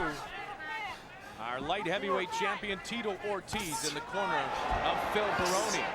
Lindland in his guard, an open guard as it is. Lindland not really a threat to submit, Jeff. Right, Lindland's going to look for the strikes. He connected with a good forearm shot there. The crowd reacted, but those short shots he's throwing right now are not having a lot of effect on Baroni. No, and one thing I'd like to see, especially from a lot of wrestlers coming into this new era of fighting, look at Phil's legs, they're open, pass the guard, save your energy, get clean shots, and then start training. Now look at the position he's picking up. He's listening to you, Jen. Absolutely, pass the guard with authority. There he is, he's got the mount. He's got the mount, and it's a full mount now. And now he'll try to work his magic using the strikes. He needs to push that face down and break that grip and get up. He needs to sit up and start raining his punches down. Right, now what does Phil Baroni do here? He's tried to bridge and roll by grabbing the right leg of Lindland. That's not smart because you can't fend off the right hands. And there's some more forearm shots from Matt Lindland. Lindland doing a nice job of passing guard, just as Jen's talked about it. And now he has full authority of this matchup in round number 2. Oh, there's a great move by Baroni. Wow. Amazing. Baroni. There's where he wants to be. Right on top, landing the bombs. Baroni emailed me and said, this time I will not be boring. And he says he is going to try his best to finish this fight. He had a lackluster fight this time, but we're seeing a heck of a bout here tonight. The teenage national champion in bodybuilding. And the psychology major from Central Michigan University, the man fighting out of Long Island, New York, managed by Joel Gold and Full Contact Fighter. What a great magazine and online service that is. Now reversing the fine fortunes of Matt Lindland early in this round. 35 seconds remains in round 2. The right combinations by Lindland. And there it is again. That's the grappling. Punch your way in, and now he's raining the strikes. Baroni's in a bad position at this time. We have short time. I think Matt knows it. He needs to try and put him away here. Well, Matt may have solidified in the judges' minds, though, round number 2 on the card with that flurry. Knees to the back. Knees to the back. Baroni is just curled up at this time, trying to wait for time to end. Lindland is definitely saying, my round. Wow. A reversal in fortune, but still Matt Lindland ending things with the flurry.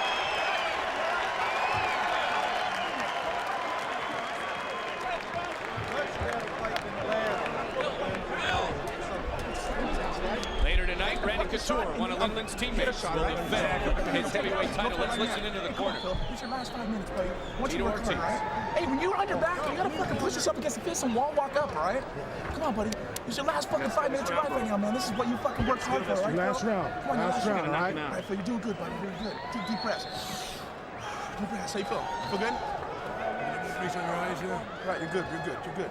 Here you had Lindland coming off a great takedown. He gets the legs up, sweeps them to the side, and then he starts working his side mount, and he's going to come for the strikes. Baroni climbs up the cage, big push. Lindland's on his back. Nice reversal. Baroni's streak definitely came into play there. Great reversal. And Baroni has that smile back on his face once again. You ready? Let's get it on. Here we go, third and final round. Very close fight. No kicking, no kicking. He's getting himself in trouble with that kicking. Straight punches and a tie-up. Baroni needs to cut some angles and start throwing straighter shots. Baroni's got good hands. Definitely has good hands when he uses them. He needs to utilize the straight shots. All right, how does he use them and counter the clinching ability of Matt Lindland here and keep it kind of a boxing match, unlike what just happened? By throwing fakes, not so much lunging in with the punch, but more throwing fakes out in front of him. Grind him with the jab. Now you got Lindland back in the position he wants to be. Upper body lock, reining the knees, and he's coming back to the head. Now Baroni's back to carrying all 170 pounds of Matt Lindland. Well, the thing we talked about, Jeff, on numerous occasions and kind of scouting this fight was that with Matt Lindland, yes, he's a wrestler, but he's all upper body in his wrestling. Lindland's got his left hook in. If he can capitalize and get the other, he may be able to get a choke, but he's got to work that hook in. Nice shots raining down from Lindland. Lindland trying to stay busy. Now we got the mount. And up against the fence to a certain degree too, Baroni and Matt Lindland. 3:47 remains in the third and final round. This is where Lindland wants him. He needs to get up and really start raining straight punches, straight down the middle, and really score with them and land some punishing blows to get this fight over. Got the full mount again. Both guys looking for that title shot down the line against Dave Monet. Peel the face and break the grip. Nice job. Baroni very vocal in the pre-fight conversations we had with him about wanting to set up his chance to take on Dave Monet for the middleweight title. Right now, though, he has his hands more than full with Matt Lindland. He's pushing off on the cage. We could have another reversal here. But Lindland maintains his balance, keeps the pressure on Baroni, not letting him get the sweep or the roll. Yeah, I'm not sure he was going to let it happen twice. He's got a wider base. He's looking to definitely stay on top this time and finish this fight from the mount. He needs to sit up, like I've said before, and throw some straight punches. Jens, you said earlier, so much like Randy Couture in the use of the upper body, so much like Randy Couture in the Raw team too, with their relentless attack attempts inside the octagon. They never take a second off. Never take a second off, try now to take a step back, and they're always punching. They're so busy, in your guard, past your guard, in the mount. They're just trying to tap on that face and make you think about something else. Both have said this weight class is tailor-made for either of them. Both of them very confident. Baroni, and he's absorbing more of those forearms from Lindland. Here you see Lindland trying to pass that guard and work his right leg through. Awesome conditioning by both of these great athletes, and awesome action here in this middleweight matchup. 2 minutes remaining. Yeah, most definitely a thumbs up on both their conditioning. I really didn't know the kind of conditioning Phil was going to come in. And looking at both of them today, they're ready to go. They came to fight. Started wrestling at 15 years old. The one thing Lindland said about the sport of wrestling in which he has excelled so greatly, he just liked the one-on-one aspect of the sport. Just me and my competitor. And he has completely passed the guard. Getting the back once again. Baroni needs to get out of there. Lindland has that hook. He needs both hooks in, and there it is. If he flattens him out, there is going to be a lot of trouble for Phil Baroni. Baroni's in trouble. He's going down and concentrating on nice defense. I'll give it to Phil. He's been working. Look at that. And another reversal. That, I think, is some strength. Back and forth. Baroni pouring it on. And look at this. Baroni has Lindland's back. He's got to pop them. Lindland needs to pop them hips and get Baroni over the top like he's trying to do. And he does. And he does. And as he did it, he made him eat a few more rights. John McCarthy. Timeout. Got one foul here. Knee to the head on the ground. Knee to the head on the ground is a foul. And it's interesting that that happens to Lindland, but because he said one of his favorite techniques was knee to the head, but since those are out, I'll have to go with elbows to the head. But that instinct takes over sometimes. Was this round close enough, though, that point could make a difference? Now it's anybody's round. And I think Baroni knows that. Yeah, he probably feels like he got round number one. That's a nice one. It's going to come down to this. Look at that. Another one, Matt. Baroni taking advantage of it. Continuous right hands to Matt Lindland. He's doing a great job of getting up in that chin, and he's pushing Matt's head away. It's going down. Lindland's in trouble. Baroni with the flurry. Right hand and another. This is some great action. 10 seconds left. Lindland may have allowed Baroni back into this third round with that impressive striking over the top of his title. And a takedown to finish it off. And that's how you end a round. My friends, I am on my feet for this one. Wow. How good was that? He was definitely not boring this time, as he came out and said. Let's take a look at this barrage by Phil Baroni. Look at this. He will land a succession of right hands. There's one. And you see Lindland starting to get wobbly.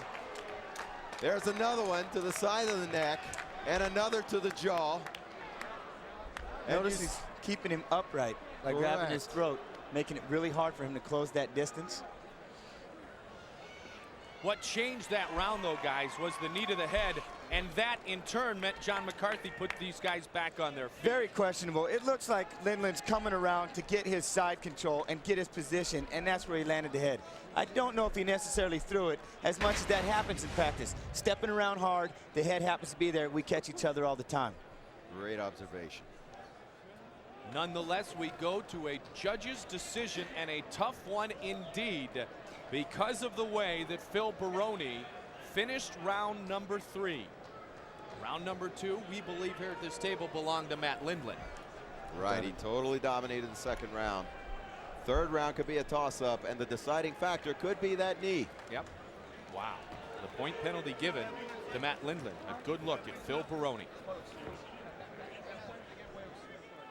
Now the power took over on a couple of those reversals. And what a start to this wonderful night at the Grand Arena here in the MGM Grand Resort and Casino Hotel in beautiful Las Vegas, Nevada. Baroni again finishing with a barrage, and he just jackhammered with those rights. That's his big power shot, those big heavy hands, and there, look at those. And there you see Lindland almost went down. He's probably flashed a little bit, but he regained, he regained all his marbles and was able to get that takedown to close out the round. I've had a fighter tell me before, Jens, this is the longest minute or 2 minutes in your life when you're awaiting the judge's decision. Yeah, you never want to go into a fight putting it into the judges' hands. You want to finish the fight, especially when they worked as hard as they did. But hey, that's why we have the judges. It goes there. Right. All right, judges have rendered their decision. To get the official word, here is Bruce Buffer. Ladies and gentlemen, after 3 rounds of action, we go to the scorecards for a decision. Judge Nelson Hamilton has it, 29 for Lindland and 28 for Baroni. Judge Cecil Peoples has it, 29 for Lindland and 27 for Baroni. Judge Marcos Rosales has it, 28 for Lindland, 28 for Baroni. For the winner, by majority decision, Matt the Law Lindland. So it cost him a point, but it did not cost him his victory. An exciting fight. Lindland asserted the dominance, gained all the top positions, but you gotta give Baroni credit for coming back and finishing like he did. I would be happy to purchase a ticket to see those two fight again. So certainly a great night for Team Quest with Matt Lindland and Randy Couture reigning supreme. Lindland looked impressive again. Both asserting dominance. Randy Couture undisputed right now, could be one of the best heavyweights in the world. Lindland also making an impact. He is looking for Dave Monet. Yeah, he certainly is. He may get his opportunity to get that fight. Jens, I know you liked what Phil Baroni did late. He just didn't do enough of it. Yeah, Phil should have come out there and threw those hands the way he could do it in the beginning. If he would have done that, he was causing a lot of damage, and he was counter-punching, counter-kicking to Matt Lindland. Lindland come out kicking and was a little off balance. Baroni should have come out there and threw those big hammers in the beginning, and this probably would have been a different fight. Well, it certainly wasn't this time, as Lindland once again is victorious inside the octagon. There were 3 great fights that took place before we came on the air tonight, but we have the opportunity to show you the highlights of one and the other in its entirety here from Las Vegas. Homer Moore and the return of Evan Tanner. For Moore, he had an unblemished record. For Tanner, he had the thoughts of the last time he was inside the octagon, being slammed and defeated by Tito Ortiz. But this was a new Evan Tanner, who ironically has moved up to work with Team Quest. He submits at 55 seconds of round number 2, and Evan Tanner's arms are raised again, which was a wonderful thing to see because, Jens, we weren't sure how he would be able to come out mentally for this fight. Yeah, most definitely. I think the biggest question was, you know, how is he going to handle this? And at one point, he was actually in the same body lock and almost got scooped the same way. And he took it like a champ. And he come out and he started working his arm bars. You could tell he was going to go to the ground. He was slipping his leg over. He went 3-4 triangle choke attempts, and he finally got the arm bar, and he finished it the way that he's been able to do it before. So it's good to see him back. It's good to see him confident, and it's good to see Evan Tanner. Yeah, it certainly was, Jeff. There's no question about that. Also, Frank Mir and Roberto Travin fought this evening here in beautiful Las Vegas. Let's take a look back at their competition. First bout of the night, the first of 5 heavyweight matchups on the card this evening. Roberto Travin is set to take on Frank Mir. Mir making his debut inside the octagon. My name is Roberto Travin. They call me Spider. I'm 32 years old. I'm from Rio de Janeiro, Brazil. I started training 16 years old. I am Jiu-Jitsu black belt and 2-time world champion. I am undefeated in mixed martial arts. My favorite technique is choke. Hello, my name is Frank Mir. I'm 22 years old. I'm fighting out of Las Vegas, Nevada.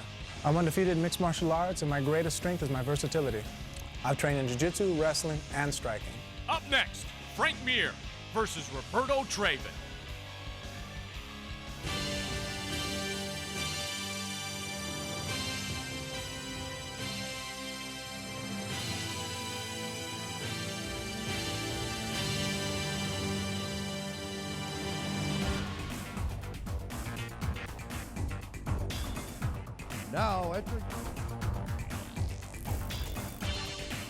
Now entering the octagon is a jiu-jitsu and ballet judo expert with a mixed martial arts record of 4-0.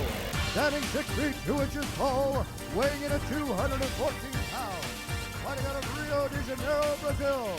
Please welcome Roberto Spider Travin.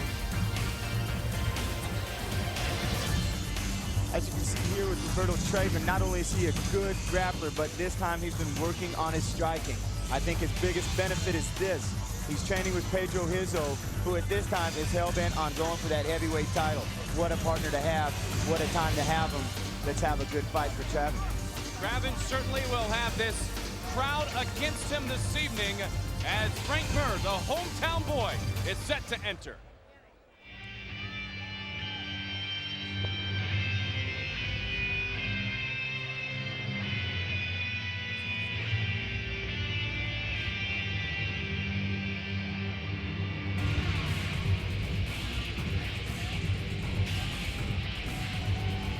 And now, entering the octagon, a jiu-jitsu expert with a mixed martial arts record of 2-0. Standing 6 feet 1 inch tall, weighing in at 247 pounds. Fighting out of Las Vegas, Nevada. Please welcome, Frank Mir. And Frank Mir, the Las Vegas native, set to make his debut here in the octagon tonight. Right here, out of Vegas, training with that man in the ring, Ricardo Perez. He is a good wrestler, very well versed in jiu-jitsu. He also would like to see this fight stand up tonight.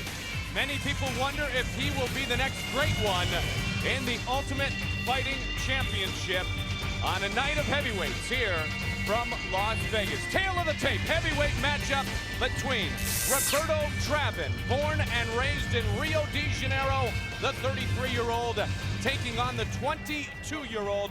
Question has to be asked, will the size of Mir be too much for Traven, with Mir tipping the scales just under 250 pounds?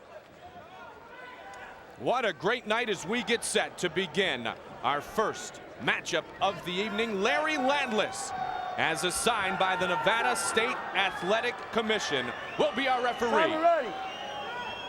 Are you ready? Are you ready? Let's rock and roll. Here we go, let's rock and roll.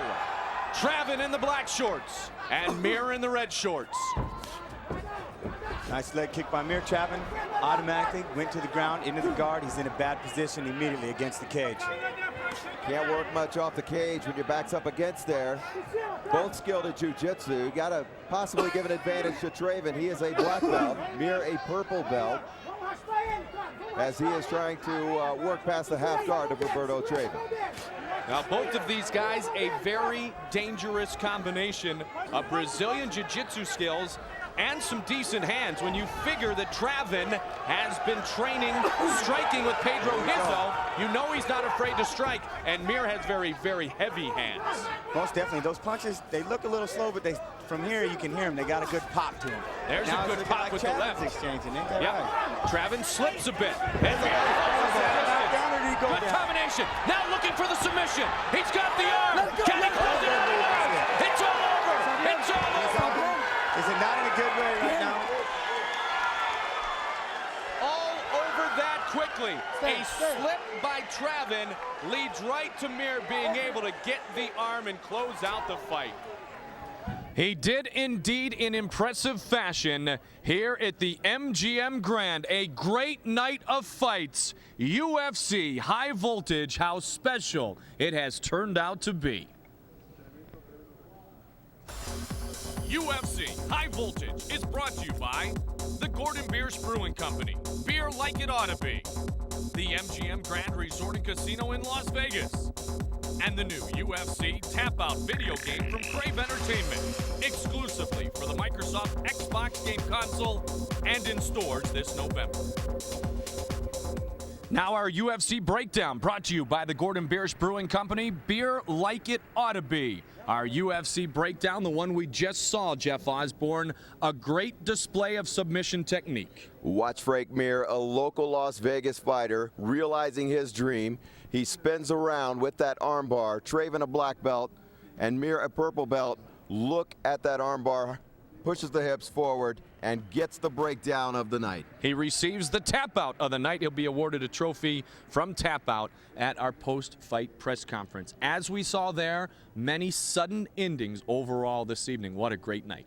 Every match last time went the distance. This time, everyone proved their point. Quick finishes, submissions, knockouts, everything you want to see in a fighting event in mixed martial arts. BJ Penn, man, Yeah, explosive. Absolutely. All right, so I've got two very important questions for you, our champion. Yeah. First and foremost, Matt Hughes, your teammate. Matt Hughes did it right today. He stayed tight. He didn't get into a flurry game with Carlos Newton. He did what we asked him to do, which was do not shoot on the legs. Take the upper body, use your strength, pass the guard on the way down, and when you get into the guard, watch him to climb up the legs. Carlos Newton is a transition fighter. He likes to catch you in transition. That used to be Matt's weakness, but today, Carlos flew for free. I will tell you one thing. He may not be evil, but he is very, very bad. BJ Penn, you get to see him next. He wants what you already have. Yeah, he's chasing after that belt, that's for sure. How could you not be impressed? I went 25 hard minutes with Carlo Uno. He made it 25 little seconds. So I definitely am intimidated. It's going to be a great fight. It's something, I think I might have found someone that's going to stand up with me. And this one, like he said, ain't going the distance. Well, we look forward to seeing you. We enjoyed working with you as a commentator tonight. When we see you again live in January, we will have that fight from the Mohegan Sun. We will have the showdown and the throwdown between Jens Pulver and BJ Penn. Also, Dave Monet, the middleweight title fight against Murillo Bustamante. That coming after the turn of the calendar page, January 11th, back in the eastern part of the United States. Tickets go on sale in just about 10 days. For all the information on tonight's matchups and the future fights in the history of the Ultimate Fighting Championship, dial us up on the web. Do it daily, UFC.tv. But before we go to 2002, we will wrap up what was a wonderful year, 2001, in just about a month. Ring in the holiday season with Ultimate Fighting Championship. Best of 2001. 2 hours of the fights that made this year the UFC's best ever. Let's get it on! Come on! All of your favorite UFC stars and their unforgettable fights from 2001, including 3 fights that have never been televised. Ultimate Fighting Championship. Best of 2001. Saturday, December 15th on pay-per-view. Tyson Holyfield 1 and 2, George Foreman, and now tonight here in this building, the MGM Grand, a night full of heavyweight matchups. 5 heavyweight fights in all on the card, and they certainly presented a lot of high voltage. Josh Barnett, the baby-faced assassin, rolled on. Beautiful scenes, massive knockouts. It did not take long for BJ Penn to take out Carl Uno. He will get a title shot, and we have a new title holder. It was a great entrance, but the exit of Carlos Newton was much more spectacular. Matt Hughes is the new champion in the welterweight division. Still, the sights continued. Things were suave, or were they suave for Rico, as he took on Lions Den fighter Pete Williams. Almost a submission once, finally a victory for Rico Suave Rodriguez. And then the rematch. The American Randy Couture, the Brazilian Pedro Rizzo, and once again, the natural naturally remains the champion. So long, everybody.